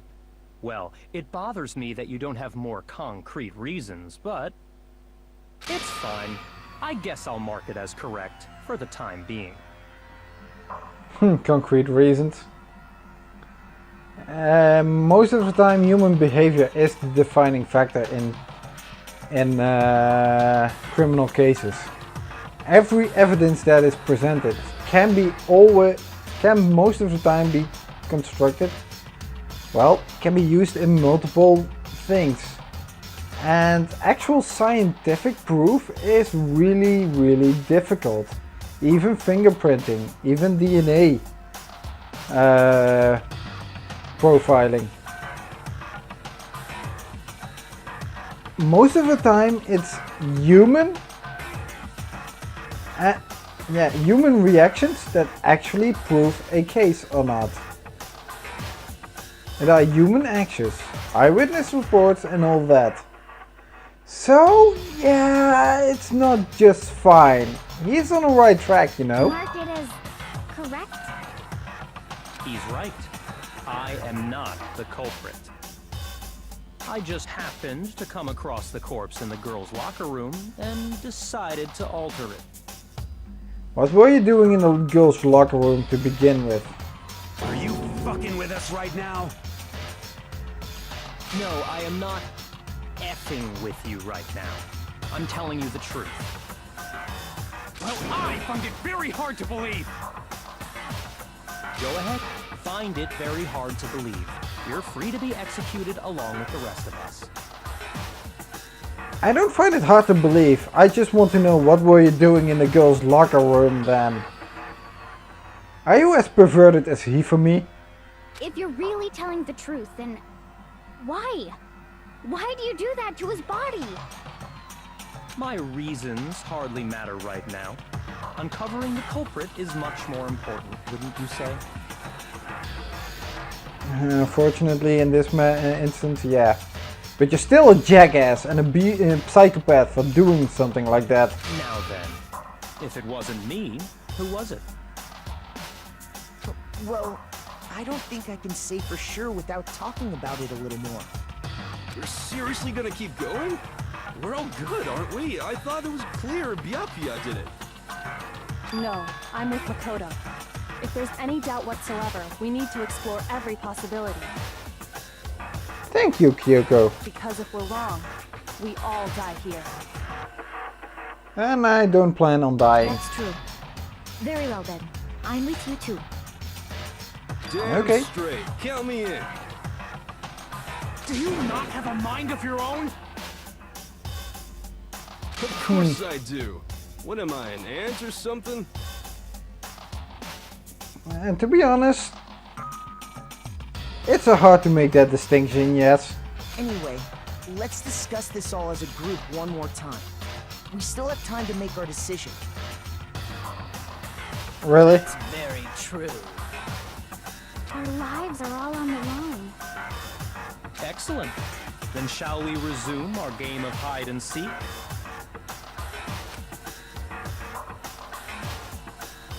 But if Byakuya didn't do it, then who did? Then who's the real killer? Who murdered Chihiro? There's one thing we can be sure that we know about the killer. The killer was able to gain access to the real murder scene, which means the killer is Genocide Jack. The killer is a girl. The killer is a guy.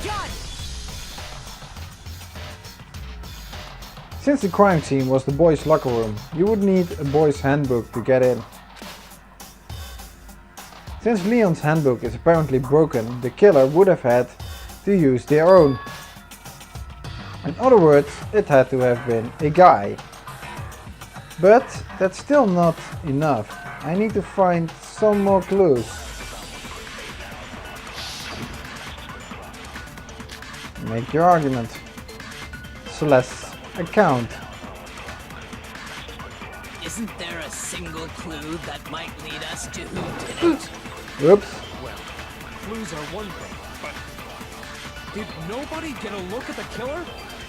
Wrong button. Sure, if someone saw the killer, they would have said something by now. Perhaps someone saw the victim at some point. Even that might be enough for now. Yeah. All we need right now is any kind of new info. It's over. It's all over. No, it is not. You want to know who saw the victim? The killer. And only the killer. And it's not like they're just gonna turn themselves Seriously? in. Game over, man. Game over. No, Celeste did also see it. No! Not game over! Okay. Matter of fact, there is an eyewitness account regarding Chihiro. She has more information about that. Isn't there a single clue that might lead us to who did it? Well, clues are one thing, but did nobody get a look at the killer? I'm sure if someone saw the killer, they would have said something by now. Perhaps someone saw the victim at some point. Even that might be enough for now. Yeah. All we need right now is any kind of new info. It's over. It's all over. You want to know who saw the victim? The killer. And only the killer. And it's not like they're just gonna let themselves in. Game over, man. Game over. Sometimes I don't need to focus on those white noise. Game over! It's over. It's all over. You want to know who saw the victim? The killer. And only... No, what's wrong? I didn't have to do anything on that one. I believe someone else did see the victim before he was murdered. What do you think, Celeste?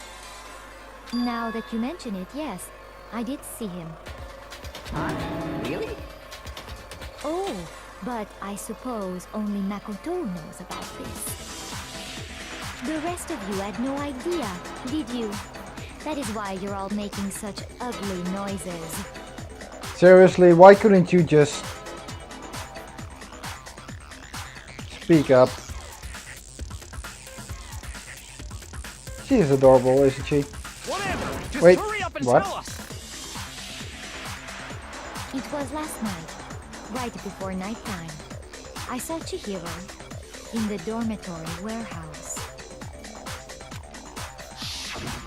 I saw him stuffing a track jacket into a duffel bag. And then, I assume, he headed off to exercise. A track jacket and a duffel bag? But we didn't find anything like that at the murder scene. No, and also not in the boys' locker room. That's the problem. It seems likely that the culprit destroyed them to get rid of any evidence. Did he? And that is when he said something that struck me as rather odd.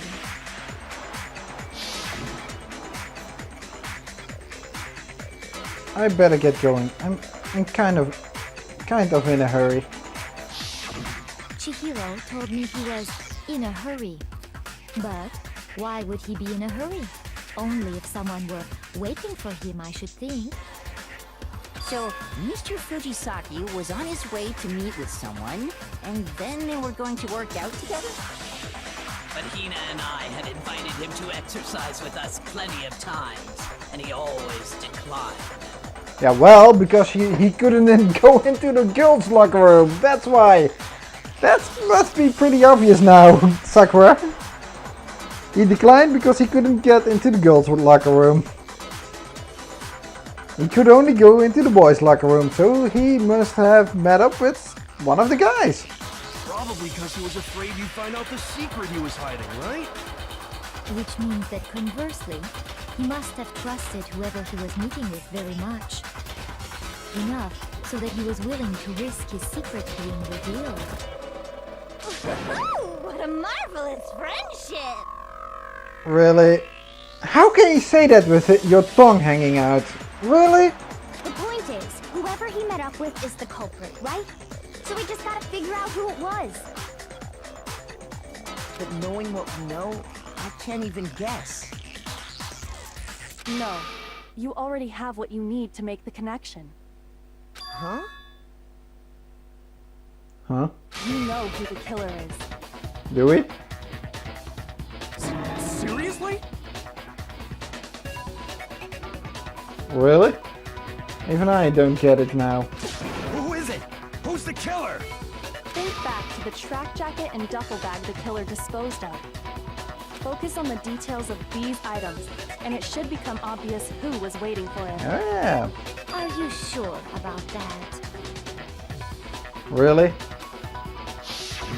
You really think we can figure out who did it based on 2 pieces of evidence that we don't have?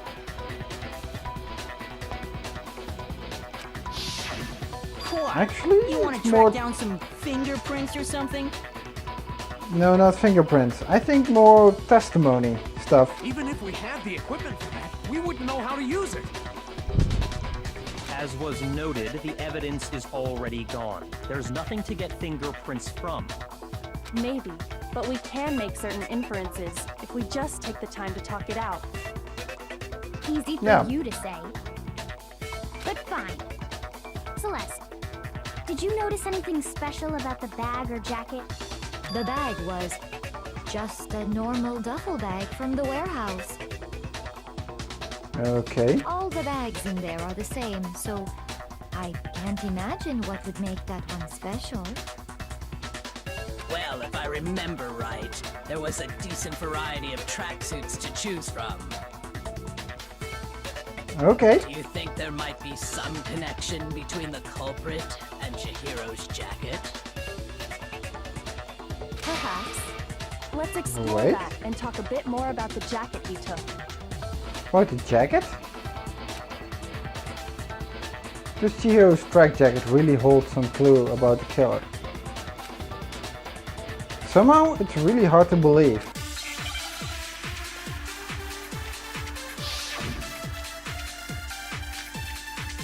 Celeste's account. Okay. First of all, we know where Chihiro was headed. He was on his way to go exercise. So next we have to ask, why did he choose the specific tracksuit that he did? What do you mean, the specific tracksuit? I got it! He picked that tracksuit because it matched the one the culprit was wearing. So, what you're saying is, the killer was wearing the same blue tracksuit as him? My tracksuit is black. I don't even have a tracksuit. Cause exercising sucks. I have a white tracksuit personally. I got it from the warehouse, if you must know. Did any of that really help us get any closer to figuring out who the culprit is? No way. Not a chance. You heard him, right? What he just said without even realizing it? Actually, yeah. Celeste never said what kind of color it was.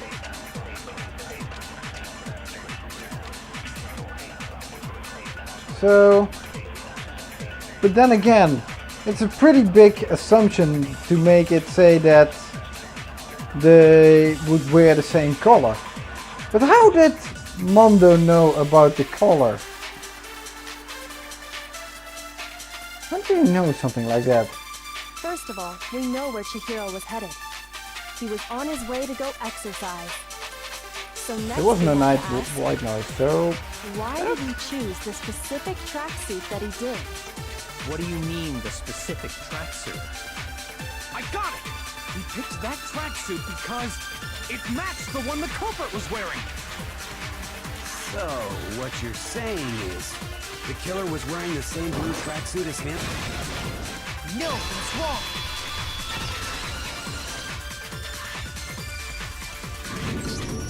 Hold How on did a he second, know? Mondo. What did you just say? Huh? What'd I say? When Celeste testified a few minutes ago, she said... I saw him stuffing a track jacket into a duffel bag. And then I assume he headed off to exercise. She never said anything about the jacket's color. Yeah, Mondo. Why did you say blue track jacket? So why did you say Chihiro's blue tracksuit? What are you? You just...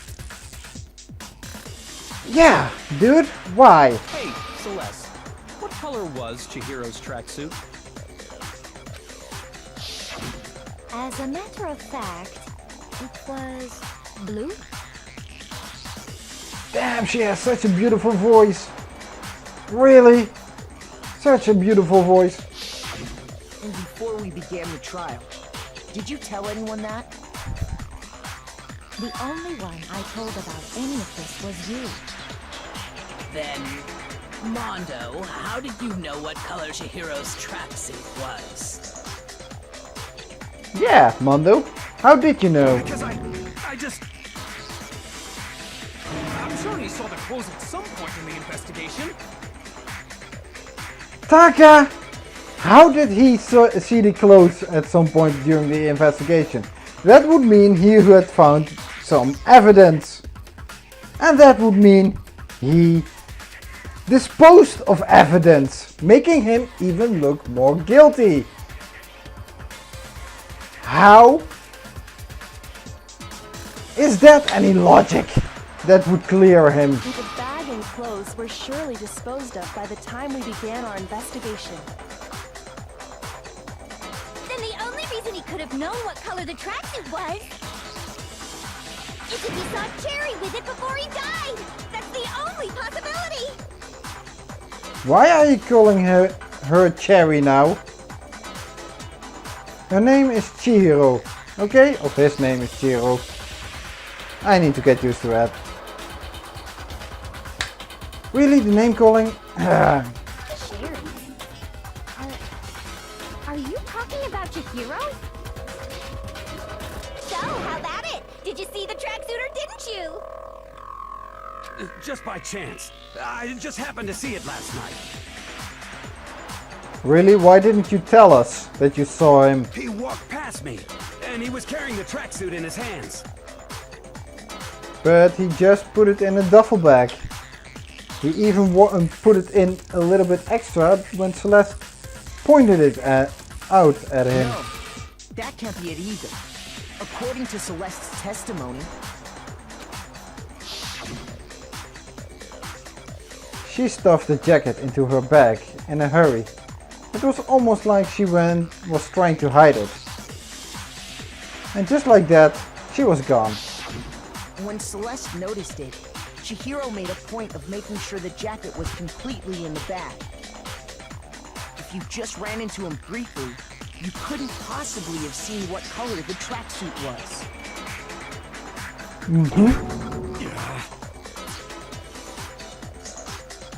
It would appear you've dug your own grave.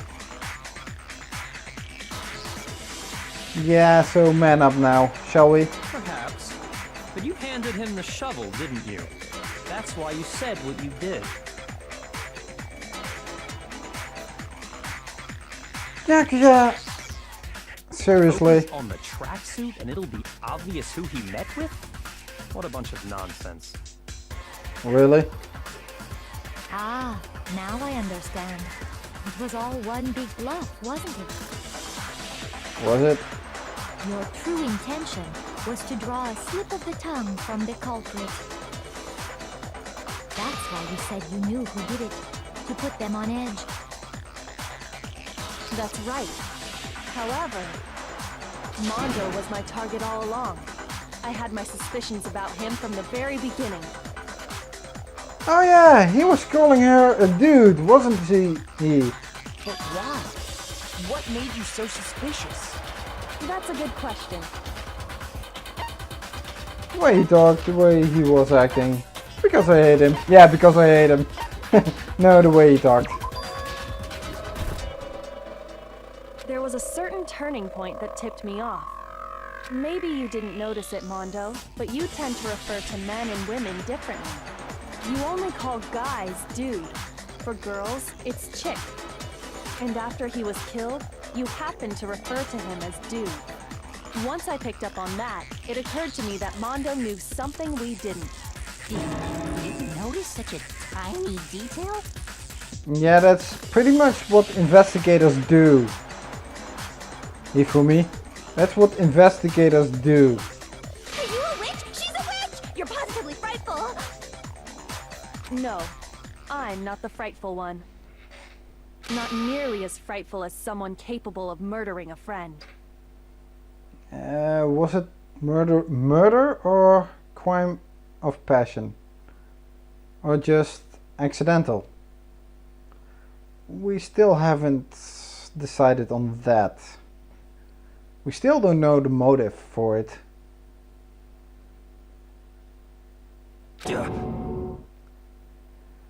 Mondo, was it really you? Did you really kill Chihiro?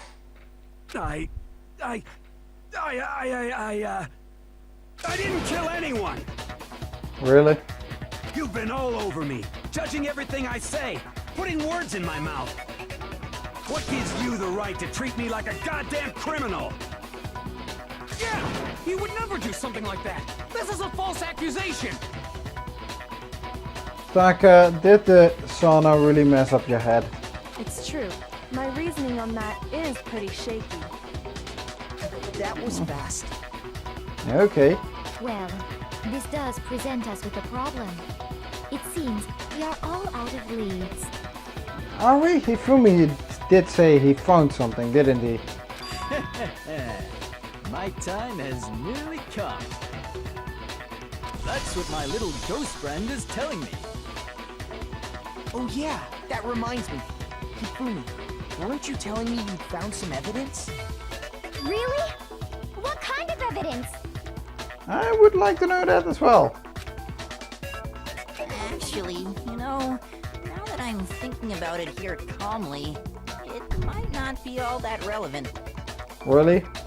What would that be? Jeez, does your confidence just get up and walk away? It's fine, man. Just tell us. Unless it creates even more confusion.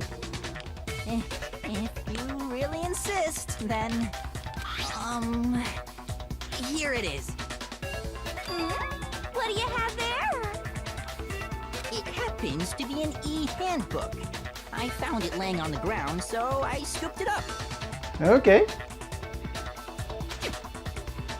You found it on the ground, right? Then it must belong to... Well, Chihiro's handbook was missing. So... I got it! We know Chihiro's handbook was missing from the scene of the crime, right? For a fact.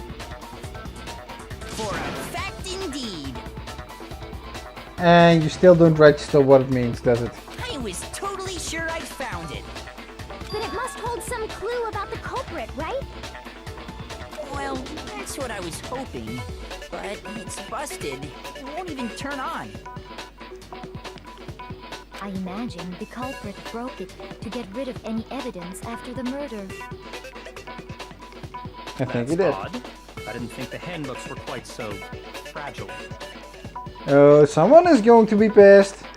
You're right. They're not. They're totally waterproof and shock resistant. It would take an awful lot to break one. And yet, this one does appear to be broken, as is Leon's, sitting useless in the main hall. For all your confidence, that is a remarkably high failure rate. How is he going to respond to that? Do you think there might be some kind of mystery in there somewhere? How precisely did the handbooks get broken? What is its flaw? Then we probably know how it gets broken. By hitting its weak point, by hacking, by exploiting a bug. Hacking it couldn't be, exploiting a bug, then it can't be by hitting its weak point. Its weakness. I got it! You already told us before that the handbook has one weak point, didn't you? You remember that? Well, it's our job to remember that. Sure, maybe I let that slip, but I never told anyone what the weak point actually was. But if the handbook is supposed to never break, and two of them broke in quick succession, then... Then we can only assume that someone's figured out its weakness. You Yeah. know what the weakness is, right, Monokuma? So, what is it? You're asking me? Yeah, you're an eyewitness now. So, cough up. I think it's a necessary piece of information if you want this to be a fair trial. We're calling you to the witness stand, okay? But if I tell you, and someone else decides to copy it, that would be very not good. Seriously? What would they want to copy? Just tell us already! Why would we want to break our own handbooks? Oh well, I have a weakness for pushy demands. But you're sure you won't follow their example? No, because then we would lock us out from a lot of stuff. So, yeah. Then allow me to make a special announcement. The weak point of my cutting-edge e-handbook is... When it's exposed to high temperatures for too long, it will suffer a meltdown and totally break! Really? I flippin' knew it! Why? What? You knew it? How did you know that, Hifumi? How? Or was it that you just didn't really find it lying around? Yeah, because I found the handbook laying on the floor of the sauna. Wait, what? The temperature in the sauna can reach over 200 degrees. Strange how you don't get burnt, huh? It's because as your sweat evaporates, it creates a cooling layer of air around your skin. If the hot air of the sauna were somehow pushed directly onto your skin, you'd definitely get fried. That layer of air would get blown away. That's why you may feel a burning when you move around. So when you're in a sauna, make sure to keep nice and still. Interesting. I learned one new fact today. You're so proud of that, Taka. Oh god. Please. Release us from my suffering. That is a mere trifling speck of knowledge. Anyway, if you found the victim's handbook in the sauna, then the killer must have been purposely trying to raise its temperature in order to break it. Meaning the culprit somehow knew its weakness. But how'd they find out? Monokuma said he didn't tell anyone, right? Maybe because his own handbook broke. Due to exposure of high temperatures. Indeed. Quite the mystery. What if they found out by accident? What do you mean by accident? What if the killer took their own handbook into the sauna, not knowing its weakness, and it broke? Pretty much that would be it, They yeah. realized it was broken, of course, and it wouldn't be hard to figure out why. And once they had Chihiro's handbook, they knew they had an easy way to dispose of it. I won't say it's not possible, but who would have done something like that? Some idiot who would go fully clothed into a sauna. I don't know of anyone who took their handbook into the sauna. We do. I might know someone who did. Whoa! Seriously? Yep. I think the one who may have taken their handbook into the sauna was... Yeah, Taka, he's also realizing it, although he's in full denial. Who might have brought their handbook into the sauna? The idiot. It had to be the one who wore all their clothes into the sauna. Yeah, the big idiot. It was. Yeah, myself. No. Taka! No, you were at least smart enough to go. Ah, this dude. Here's my answer. Mondo, your handbook got broken in the sauna, didn't it? Yeah, when he had the contest with Taka. What? Why? Why do you keep accusing him? Taka, shut up! Even you must have realized it by now. Are you in so much in denial? What happened? Oh yeah, I want to ask what happens to its has happened to its moral compass, but he never had one. Mondo and Taka had an endurance contest in the sauna not too long ago. Remember? And for the contest, Mondo just so happened to keep his school uniform on. But little did he realize, he'd also left his handbook in one of his uniform pockets. And when it was all over, Mondo discovered that taking your handbook into the sauna could easily destroy it.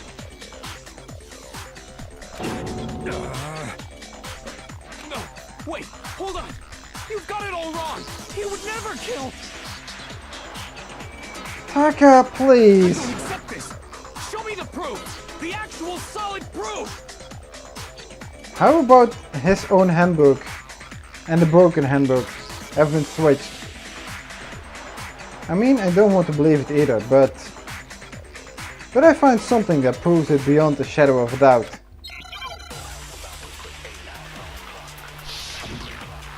Make your argument.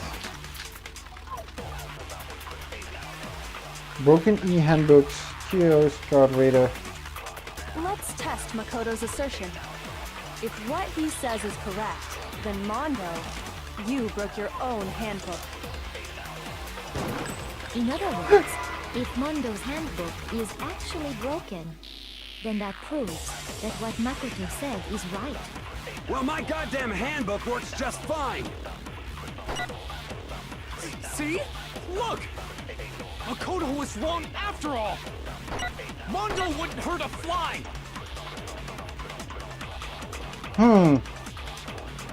Okay, I think I missed something because I was trying to go through the truth bullets and finding out the white noise. I was distracted. Okay, let's see if sure. I'm sure my mother's handbook broke during the sauna showdown. If I can just prove that, well, then that will show that the handbook Mondo has must actually be Let's test Makoto's assertion. If what he says is correct, broken e-handbook. then Mondo, you broke your own handbook. In other words, if Mondo's handbook is actually broken, then that proves that what Makoto said is right. Well, my goddamn handbook works just fine! See? In other words, if Mondo's handbook is actually broken, then that proves that what Makoto said is right. Oh yeah, wait. Well, my goddamn handbook works just fine! No, that's wrong! There. I should have used concentration. Mondo, the handbook you have right now, is it really yours? The fuck is that supposed to mean? The broken handbook that was in the main hall, isn't that one actually yours? What the heck are you talking about? What I mean is, I think Mondo swapped his handbook out for one that actually works. I think he took Leon's handbook and replaced it with his own. After all, Monokuma said himself that Leon's handbook never should have broken. That's right! The punishment it suffered wasn't nearly enough to destroy it. So then, the broken handbook in the main hall is actually Mondo's. Which would mean that the handbook Mondo has right now is actually Leon's, yes?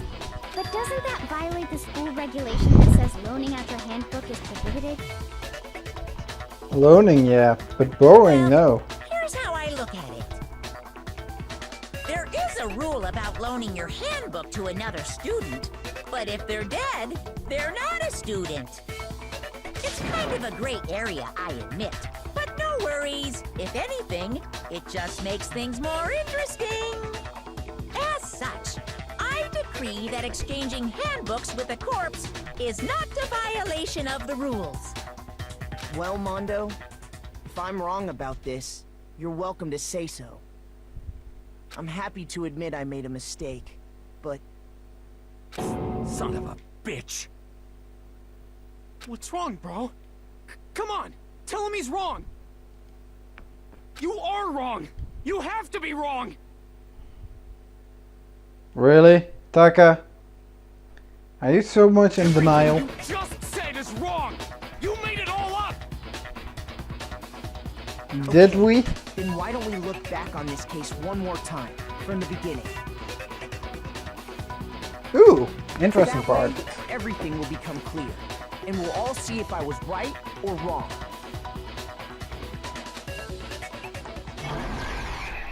It's time for comic book. Okay, we have this, we have Chihiro, and then that, and Celeste saw Chihiro in the wardrobe with a duffel bag.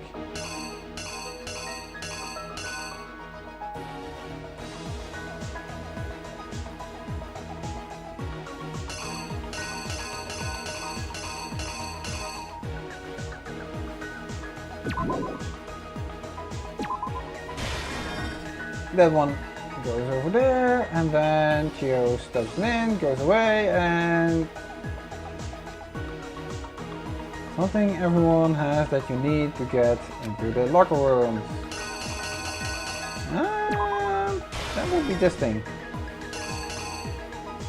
Unless...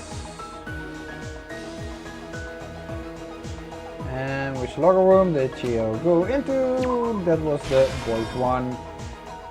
Where he would find someone else, but then... The weapon killer used was a dumbbell.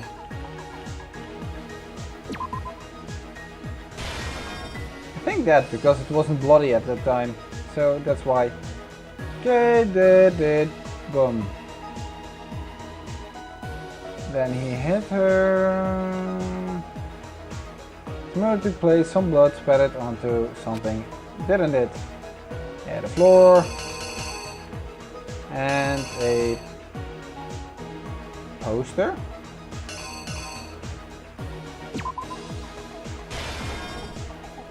I think that's the one thing. Limbo, yeah. Killed and tried to cover up by moving everything over to disguise the truth. The killer switched around the carpet as well as something else. I think this one. It could also be this one, but which locker room did the killer move to? Well, that would be the girls one. The killer took something from the other locker room and switched it at the scene of the crime.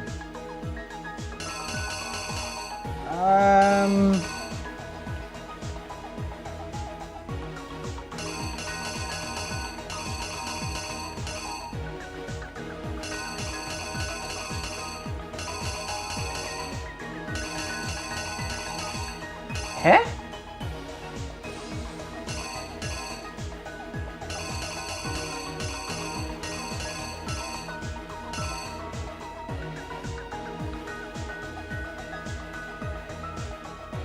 I have no clue what that is. That? Wasn't that?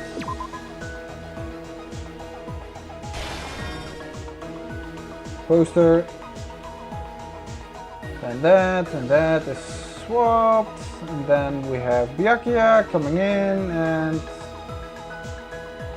What?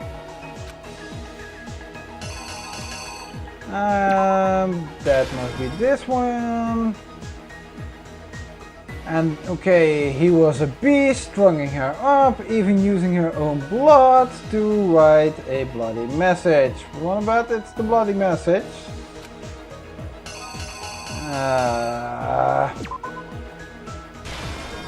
He was a real asshole. Okay, final, Act 5. Where did the killer go after they were done? Well, he went to the sauna. When the handbook got thrown into the sauna, what happened to it? Well, it broke.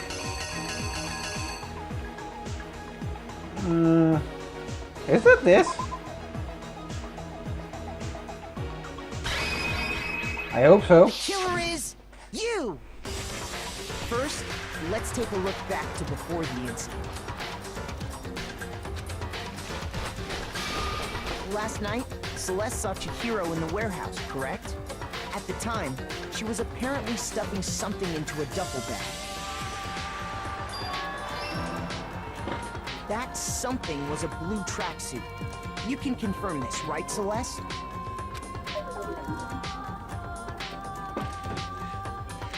With bag in hand, Chihiro headed out, even though it was officially nighttime. She made her way to the locker room, specifically the boys' locker room. But how could the victim, who is apparently a girl, access the boys' locker room? Wait, what? That wasn't the right thing.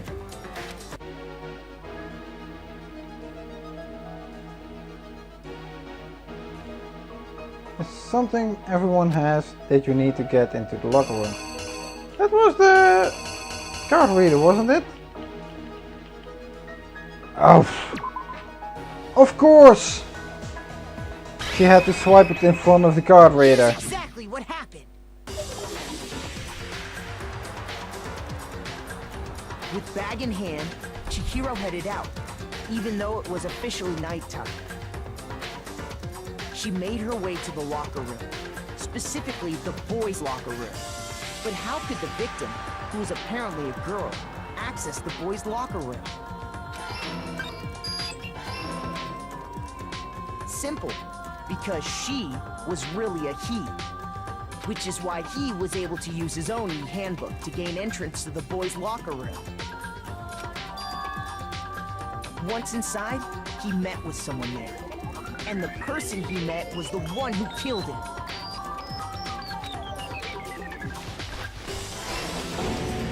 It seems likely that the killer grabbed the nearby dumbbell, approached the unsuspecting Chihiro, and attacked him. And that's where the bloodstains on the poster and carpeting in the boys' locker room came from.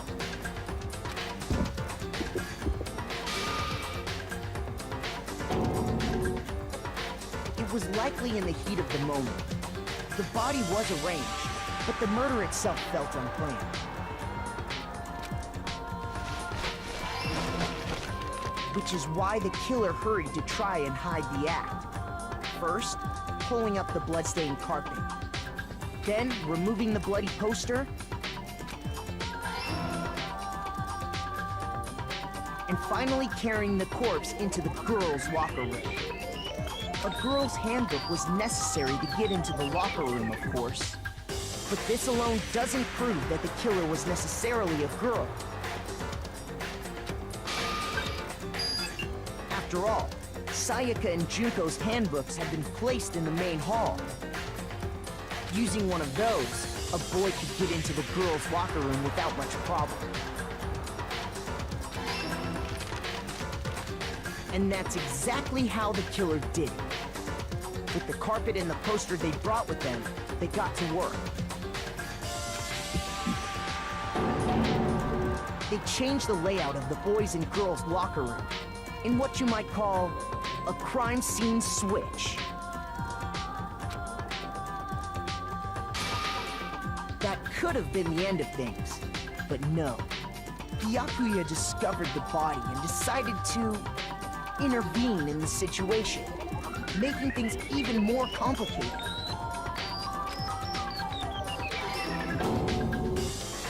So, after stumbling on the crime scene, he went and grabbed the extension cord from the library, and then he got to work.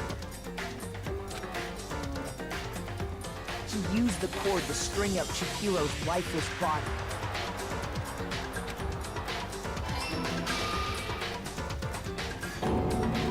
Then, using the victim's own blood, he left a grisly message there at the scene of the crime. He wanted to create the illusion that Genocide Jack was responsible for the slaughter.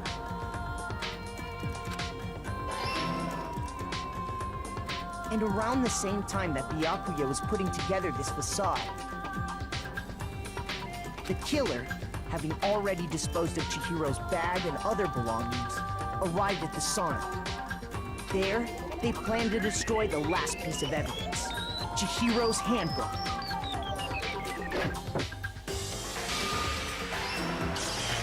And just as the killer expected, the steamy sauna was enough to ruin the electronic gadget. Somehow, the killer knew that the handbook couldn't stand up to the heat of the sauna. And the reason they knew that is because the sauna had already wrecked their own handbook. And that's how it all played out.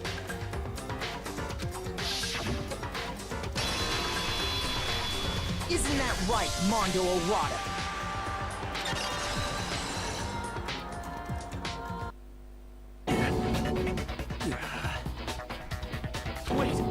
Okay. No, this can't be right. Taka, seriously, are you still in denial? Where's your evidence? Yeah, where's your evidence? Again, this is the same line Leon did. when the evidence had been laid out plain right in front of them already? Where's the evidence? Where's the evidence? Wasn't the evidence what brought us to this conclusion? Seriously? Taka! How dumb are you? You need evidence! You need proof! Without any proof, you can't pin any of this on him! Evidence on Monroe's killer that already revealed itself earlier in the trial. If I can somehow show where Monroe's handbook is right now, how about opening up his handbook and seeing that it shows Leon? Once I do that, everything will become clear. New element has been added to bullet time battles. Would you like to hear more? Absolutely. Let's talk a bit about fever time and nega time. During the bullet time, if you press the R1 button, fever time will activate and the tempo will be forced to its max. At this point, even if you push the buttons at random, you won't miss. Oh? So you can push X square however you want to. Destroy the opponent's verbal assault. But this only lasts until your focus gauge runs out. So make the best possible use of your time. Of course, it wouldn't be fair if only you got access to special time, right? We've also prepared something called nega time that your opponent can use. If the opponent activates nega time during the bullet time battle, your tempo marker will disappear, making it quite a bit tougher to hit the buttons in rhythm. If you were to activate fever time at this point, no, never mind, I'm sure nothing would happen. I don't know what I was worried about.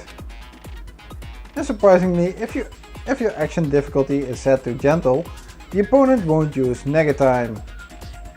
Crud. Well then, good luck and have fun.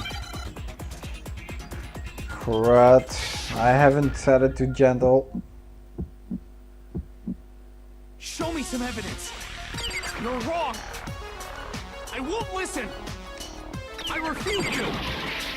False. Show me some evidence. I won't listen. False. Man. I refuse to vote. Show me some evidence. You're wrong. I won't listen. I refute you. False. Show me some evidence. Damn it! I really don't like that bullet times. Why did I didn't set it to gentle? I like the logic part, I don't really, oh man, the action part. It's Makoto. Makoto is not the blackened. Why would Makoto now be the one and not Byakuya? Really? Okay, this is something I must say, I don't really like this. They should have made something that would kill everyone. Some video or something to actually show that you died. This is just lame. Everyone else must now be punished. Yeah, well. Is this really the end for all? Yeah, I want to give it another shot. Oh man. Nega time doesn't really make it easier. And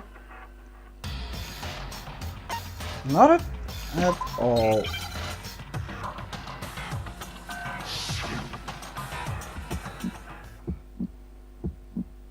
Show me some evidence. You're wrong. I won't listen. I refute you. False. Show me some evidence. I won't listen. False. I refuse to vote. Show me some evidence. You're wrong. I I won't listen! I refute you! False! Show me some evidence! I won't listen! False! You're corrupt! Can Negatime stop, please? I refute you! False! You're corrupt! Show me some evidence! I won't listen! I refuse to vote! Final strike! Some evidence. This should prove it. Oh, well. Finally. I don't like that. If my thinking so far is right, Mondo must have replaced his broken handbook with Leon's. Yeah, and if he boots it up, his name would say Leon.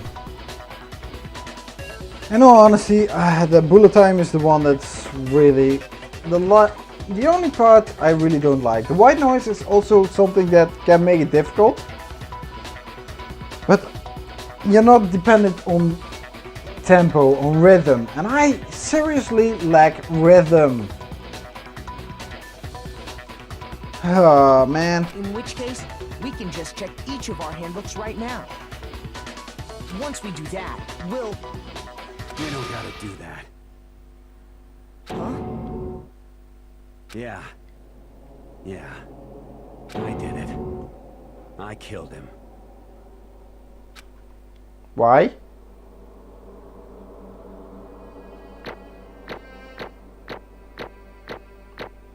I thought I did a lot worse. Of course, see on that one. Last one is always a C. I thought I did a lot worse with A ranks on the rest. Bro, what are you saying? Seriously, he now admits it. Get your act together. I got no choice, man. After hearing all that, I gotta just give up. Go ahead, Monokuma. Get it over with. Ask for the goddamn verdict. Roger that. Wait! Hold on! Seriously? Taka, what's your denial? He was actually trying to drag you into his crime. Pretty much, he was trying to graduate. Instead of actually being a man to give up and say, yeah, I did it. I am sorry about it. But I deserve my punishment. I don't want the rest to die. No, he just wanted to get out. He saw this as his opportunity to get out. Seriously, Taka? He was trying to kill you at this moment. No waiting, no holding on. Time for the moment we've all been waiting for. Grab your lever and give it a yank! Who will you elect as the blackened this time around? Well, he pretty much confessed. Will you make the right choice or the dreadfully wrong one? What's it gonna be? What's it gonna be?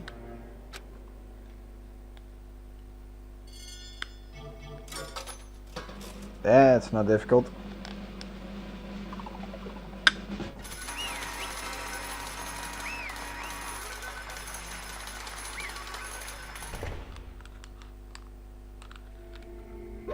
What? This time it looks like you got it right again. Yes, it is so. The blackened that killed Chihiro Fujisaki was Mondo Owada. I really can't pronounce those names.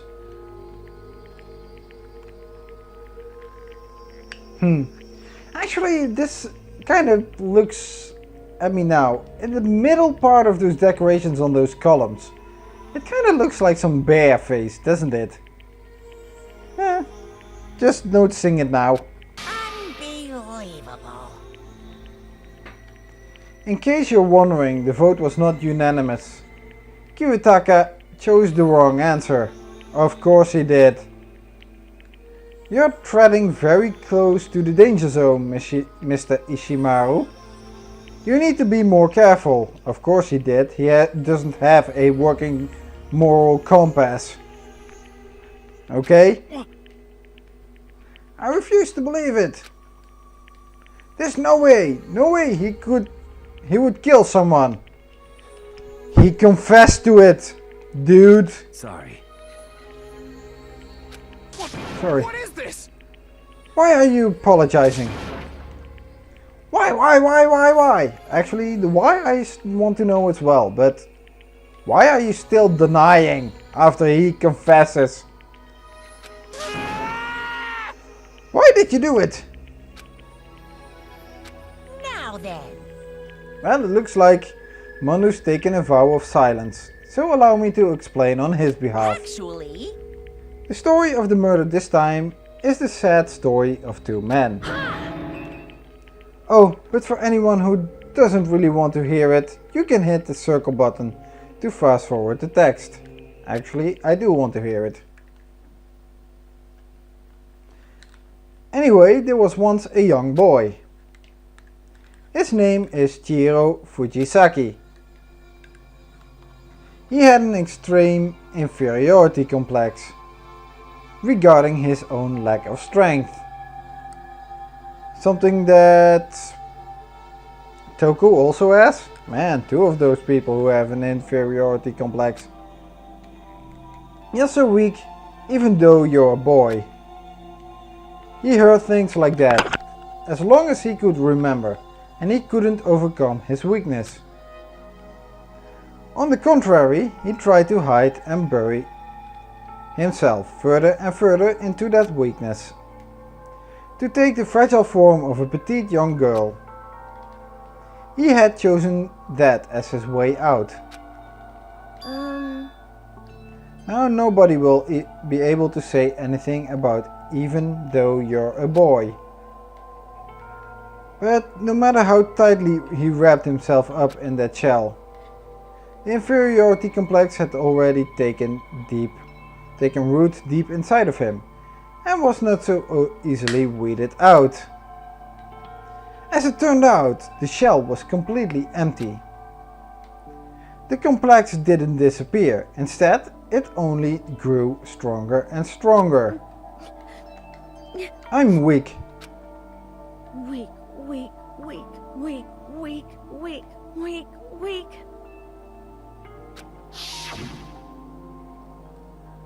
Once the killing game had begun here at the school, he had no choice to accept his fate. Fact. After all, this world is survival of the fittest. If you're not strong, you don't survive.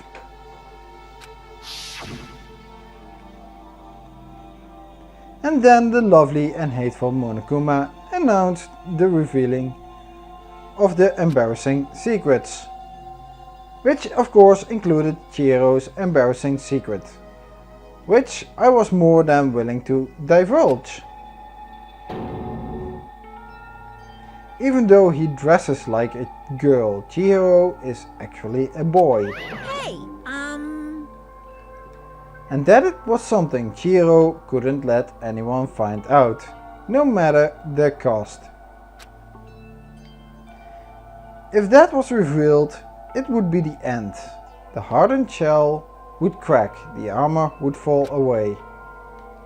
Without a doubt, those around him would torture him more than ever before. Everyone figured being thrust into such a dilemma must have sent him spiraling into despair. And yet... I'm sorry. I don't really want to talk about it right now. But... But I also don't want to leave things the way they are. So maybe I can talk about it later. After I try my best to become strong. Then I can tell everyone. Annoyingly, he used the threat of discovery to motivate himself to become stronger. That's right. Now's my chance. I want to change. I'm going to get stronger and accept who I am. Strong enough so that when someone says, even though you're a boy, I'll be okay. I'll get better. With that thought at the front of his mind, resolved to take immediate action. And so, that day he made the commitment to begin exercising. He was prepared to retrain his mind and body. But sadly, that would be the first and only chance he would get at it. Hey, When he decided to start exercising, he thought it would be good to ask for someone's help. But he wanted to tell that person his secret first and then ask them to help him from there. And the person he went to... Yeah, that's right. It was me. Yep, it sure was. The biker gang fella had been painfully clear about how important his many promises were. So Chihiro probably figured that even if he confided in Mondo, his honor would make him keep the secret. Plus, Mr. Macho Mondo was the very symbol of a strong man that Chihiro had always aspired to.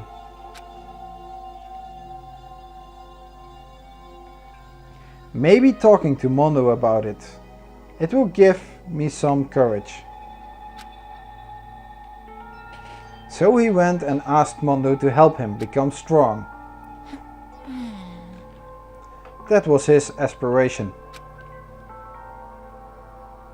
And he thought that only with Mondo's support would he ever be able to come close to that.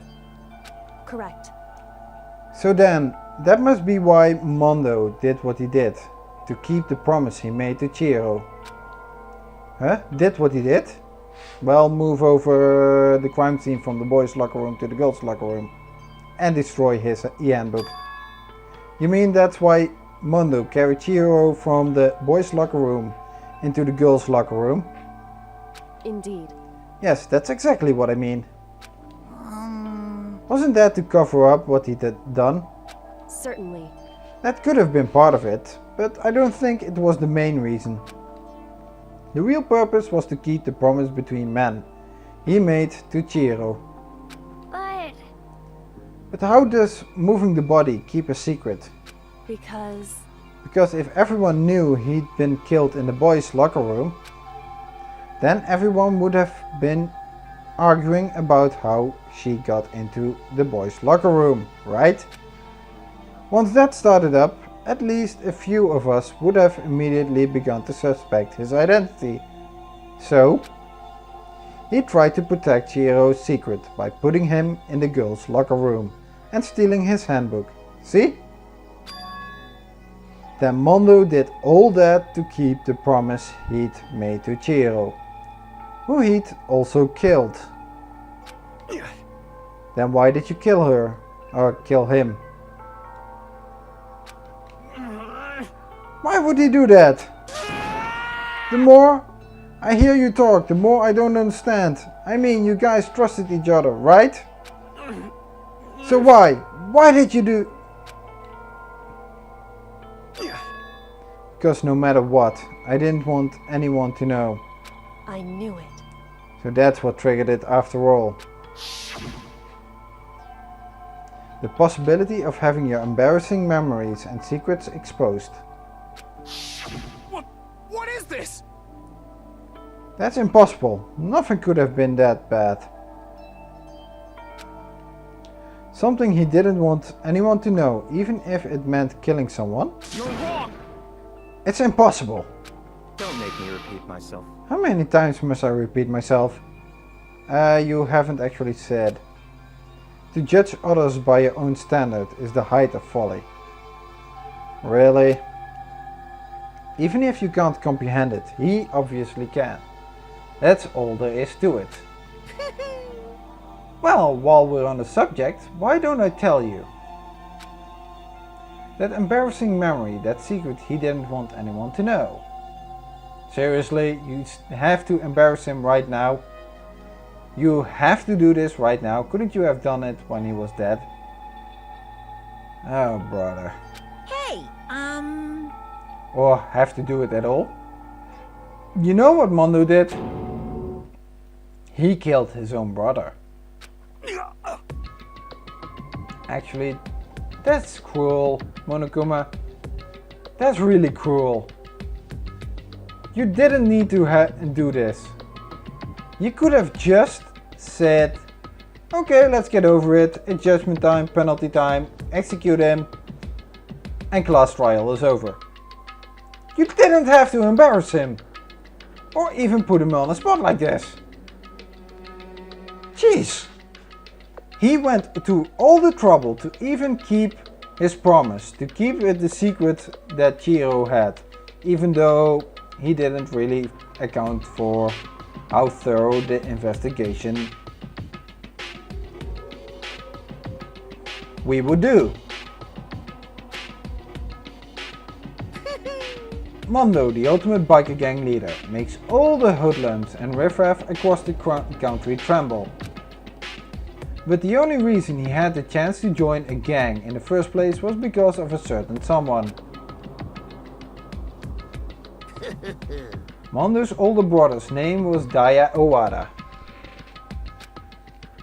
Mondo had nothing but respect for him. It was because of Daya that Mondo ever got on a motorcycle. Mondo's brother was his only family growing up. He was the only one Mondo could trust or respect. He wanted to measure up to his big brother, so he imitated him in everything he did. Mondo was the epitome of the starry-eyed kid brother. Meanwhile, the charismatic older brother had put together a local motorcycle gang. And before anyone knew it, it had grown into the biggest biker gang in the country. Daya, the older brother, number 1 in the gang, and his number 2, his younger brother, Mondo. In the beginning, everything was peaches and gravy. But when Mondo started to think about how he would have to take over the gang from his brother someday, why would he have to take it over? Really? That's stupid. His brother's greatness, his reputation began to gnaw on Mondo's very soul. Why would he have to take it over?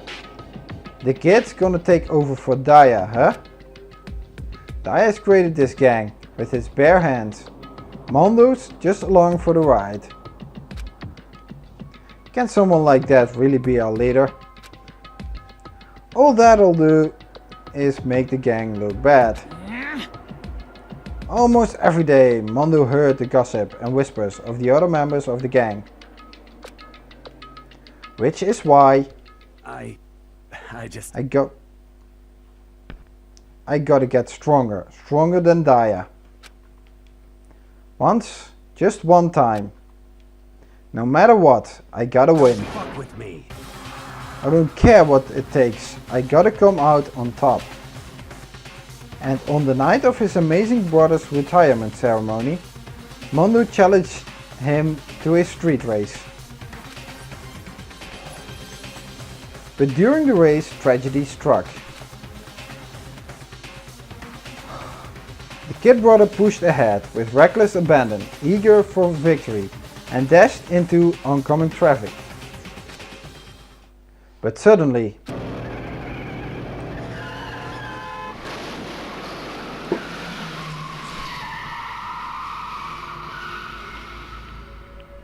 laying in his kid brother's arms, the older brother delivered his final words. "My bad, kid. I fucked up. Sorry." Of course he knew it was his brother's fault, but Daya never blamed him for what happened. "Hey kid, the rest is up to you. No matter what, you gotta keep the gang together. 'Cause it's the team. You and me put together. It's a promise between men." he decided to hide the truth of what happened from everyone else in the gang. In order to keep the gang together and keep the promise to his brother, he could never admit to anyone that it was his own weakness that had caused the accident. And as a result, the team was made even stronger under the banner of the kid who'd bested his big brother. Daya was gonna lose to his kid brother, so he got stupid and got himself killed. That became the explanation for what happened. Mondo's lie became the truth. He went to lead the team so bad. He wanted to lead the team so bad. He was willing to tell all kinds of lies about his brother. I'm strong. Strong. And yet, as soon as our killing game began, he realized no matter how tough he pretended to be, he was just another weakling that could die in an instant.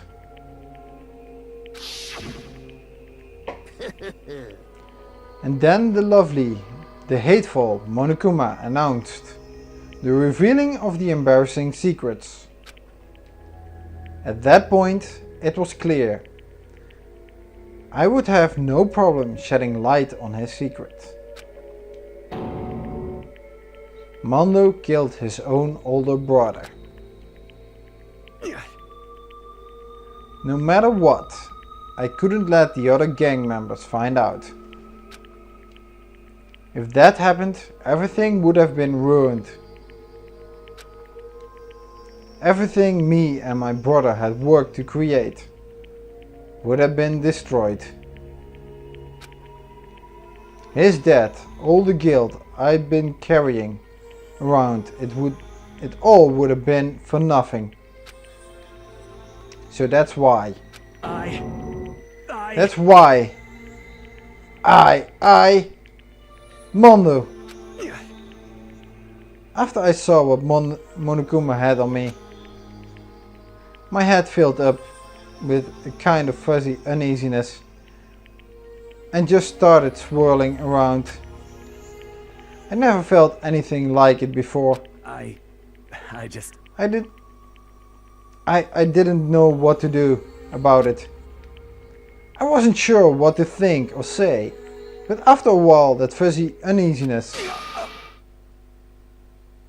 turned itself into a rock-hard lump of anxiety way down in my stomach. And it was right around then that Chihiro asked me to start working out with him.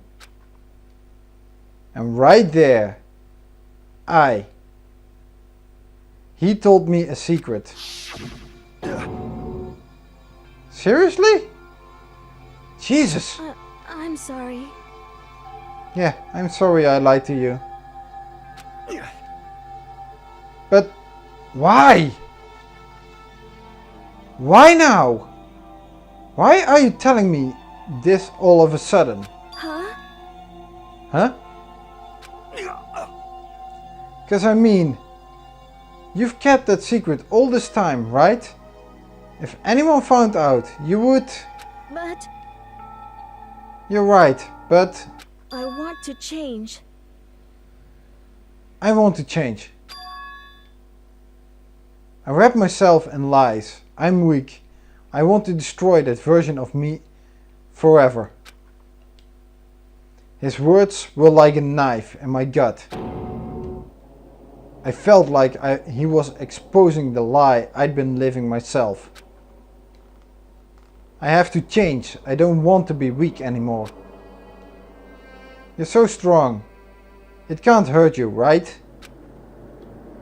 Whatever secret Monokuma might tell us. You piece of... So what? You're saying I should just say it? What? What? You're saying if I really am, I should just be able to tell everyone my secret? Huh?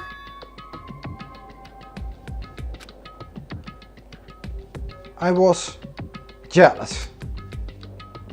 I was jealous of Chihiro's strength. He had the strength to face his own weakness, to try and overcome it. It was the kind of strength I've never had. So I was jealous of him. And that jealousy broke me. What? What? Are you making fun of me? I'm strong. Are you fucking with me right now? Language, dude, language. No. I'm not making fun of you. You really are strong, Mondo. I felt like I could hear something starting to creak. Something inside my head. What did he want me to do?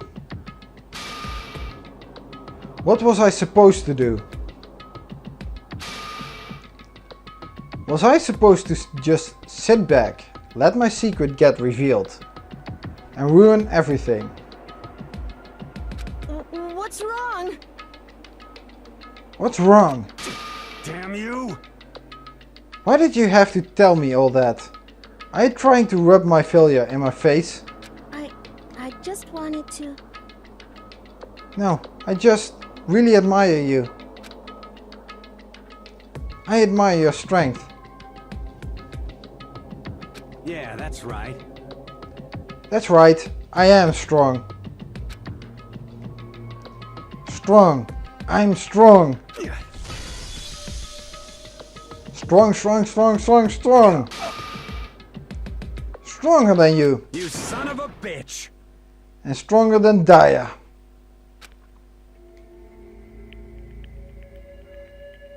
I don't remember anything after that.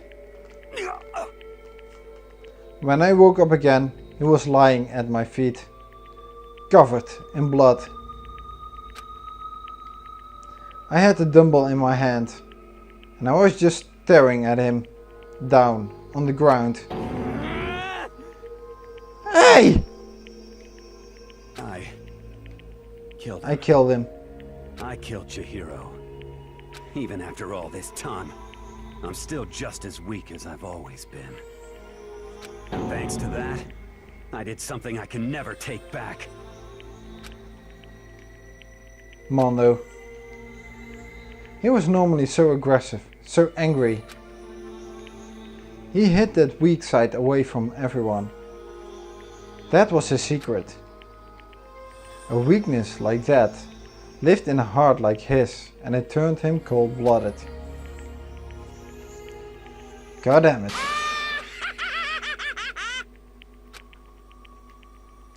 Look at him, you see? You're all just like him. For a secret from the past, for a memory. For that, he killed another living human in cold blood.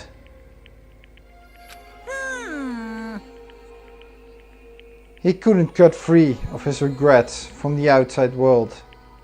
He doesn't know what true strength is.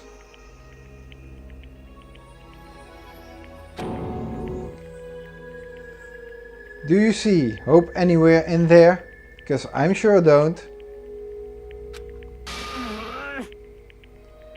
You bastard! Just shut up, you son of a bitch! Go ahead! Say that again, I dare you! Yep. Okay, I'll say it as many times as I want. It's what I want to say. But... unfortunately, I can't do that right now. Because the time for punishing is fast approaching. Punishing? You kid me. You mean execution? Well now, well now, well now, well now. That's what I promise you, right? The blackened that disturbs the peace will be punished. Ridiculous. Hold on! Now then, I've prepared a very special punishment. Now, for Mondo Owada, the ultimate biker gang leader. No, wait! Let's give it everything we've got! It's punishment time! I said, wait! Sorry, man. I couldn't keep the promise we made. From one man to another.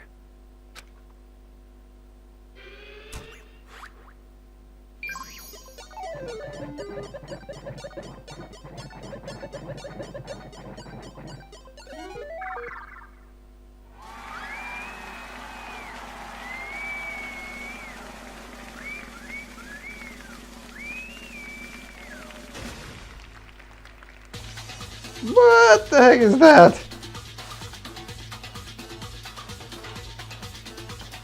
Oh, Munakuma! Why do you have the pompadour like him?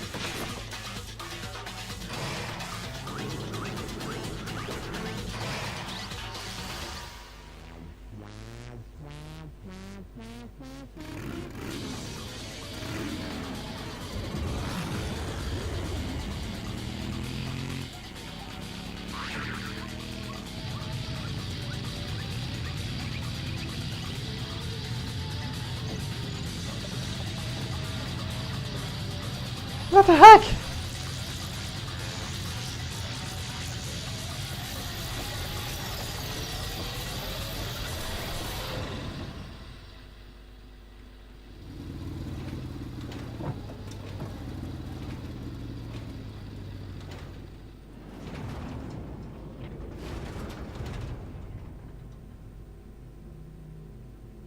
What the heck did just happen?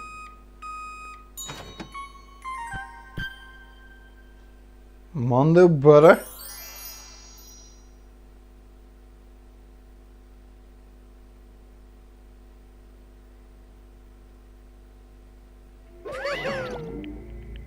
What did just happen? Laugh at death, and your soul will forever be at peace. It can't be! My brother! Another murder. And another execution. I want to feel again. Everyone's lives are taken so lightly here. I feel like I might be going mad. Maybe I'll just let it happen.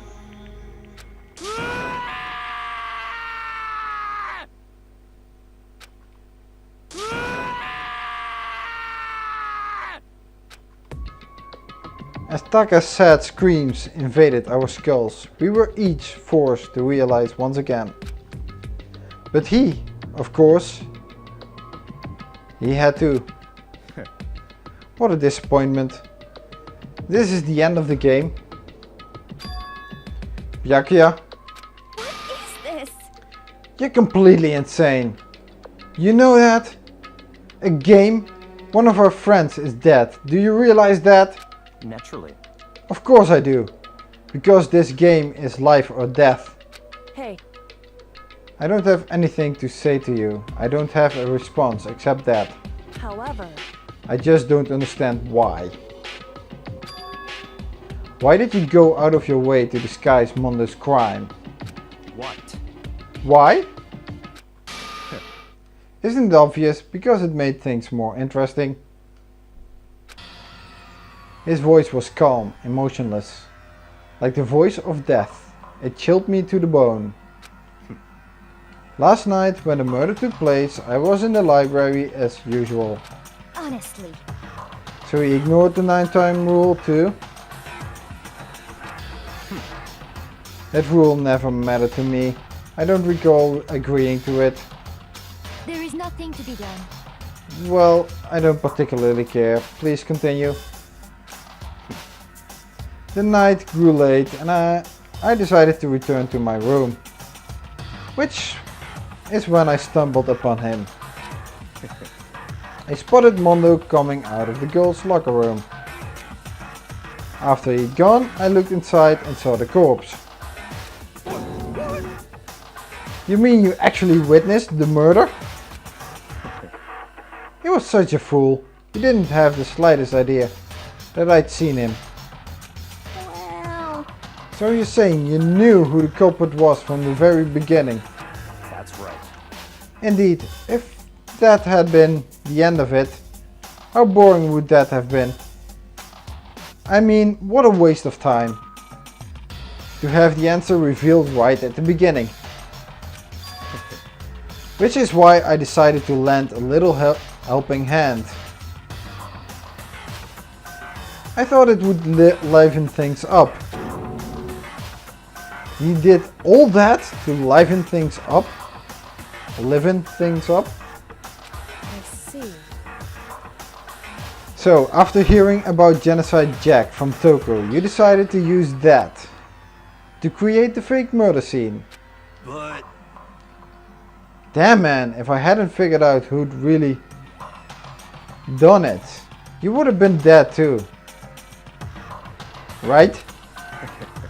Well, obviously, I would have revealed the truth before it reached that point. Of course, Byakuya turned and looked me in the eye. I could feel his sharp eyes piercing into me.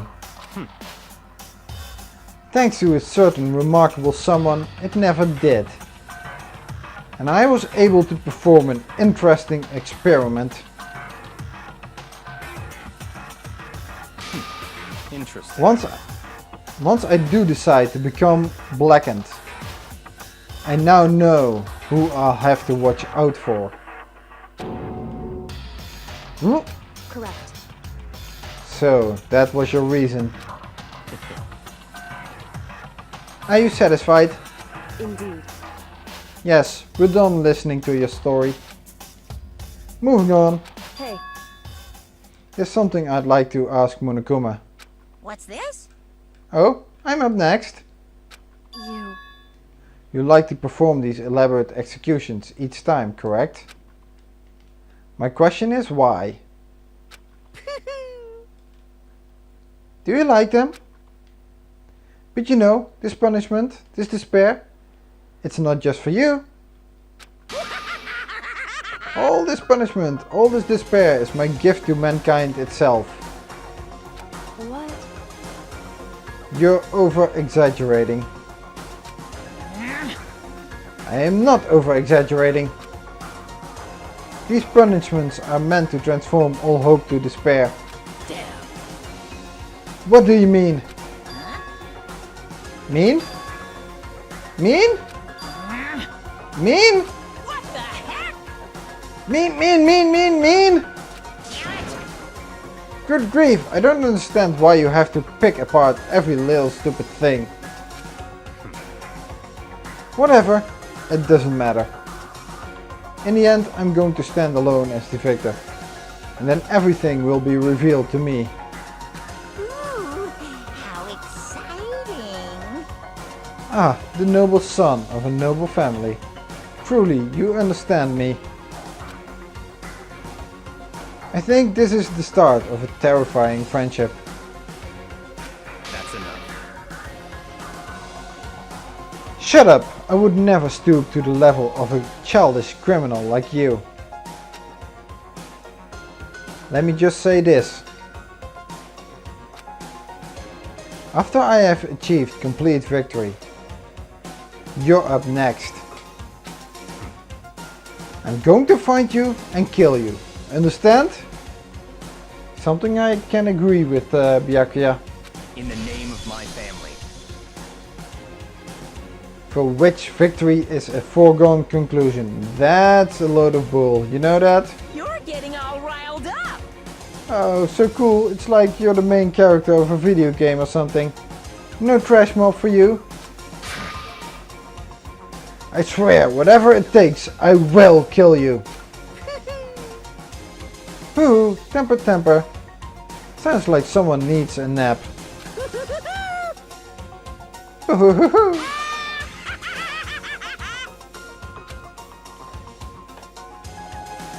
Damn. Monokuma's laughter peeled across the courtroom, and the curtain closed on the case of Chihiro and Mondo. But I knew that wasn't the end. The killing game would still continue. Because the mastermind wouldn't let it end. For those of us who were still alive, our worst fear and despair kept on multiplying. It was the kind of despair that felt like a blind puppy in hell and had more of a future than us. All of our courage, our effort, our friendship, it felt like it amounted to nothing at all. It was the worst kind of despair. Well, anyway, like I was saying, this is a pretty good spot. Yeah, a really good spot. Anyway, isn't it amazing how that girl went and killed someone before things even had a chance to get boring? Once things really get moving, it'll be like a roller coaster. There won't be any stopping it. Fear and despair charge forward at a speed nothing can hope to match. But I must admit, I'm disappointed. I went to all the pain and effort of making you part of the group, and you couldn't play your part. What? This sounds more like it should have been after chapter 1. You do remember you were supposed to make the first move, right? Well, no biggie. Nothing we can do about it now, so just do your best to make things more exciting from now on, okay? Because girl means he was talking about Taika? After all, that's what everyone wants to see.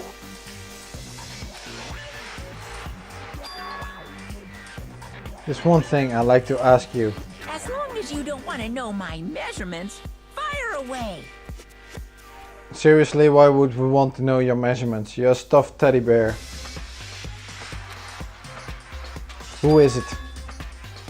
The 16th high school student, I mean. 16th? So there is a 16th one. My, you really took me by surprise there. I know I said you could ask anything, but... Super denied, ultra denied, demonic denied! Because you see, that's my ace in the hole. And nobody'd be dumb enough to reveal that, right? No matter how close they were to their friends.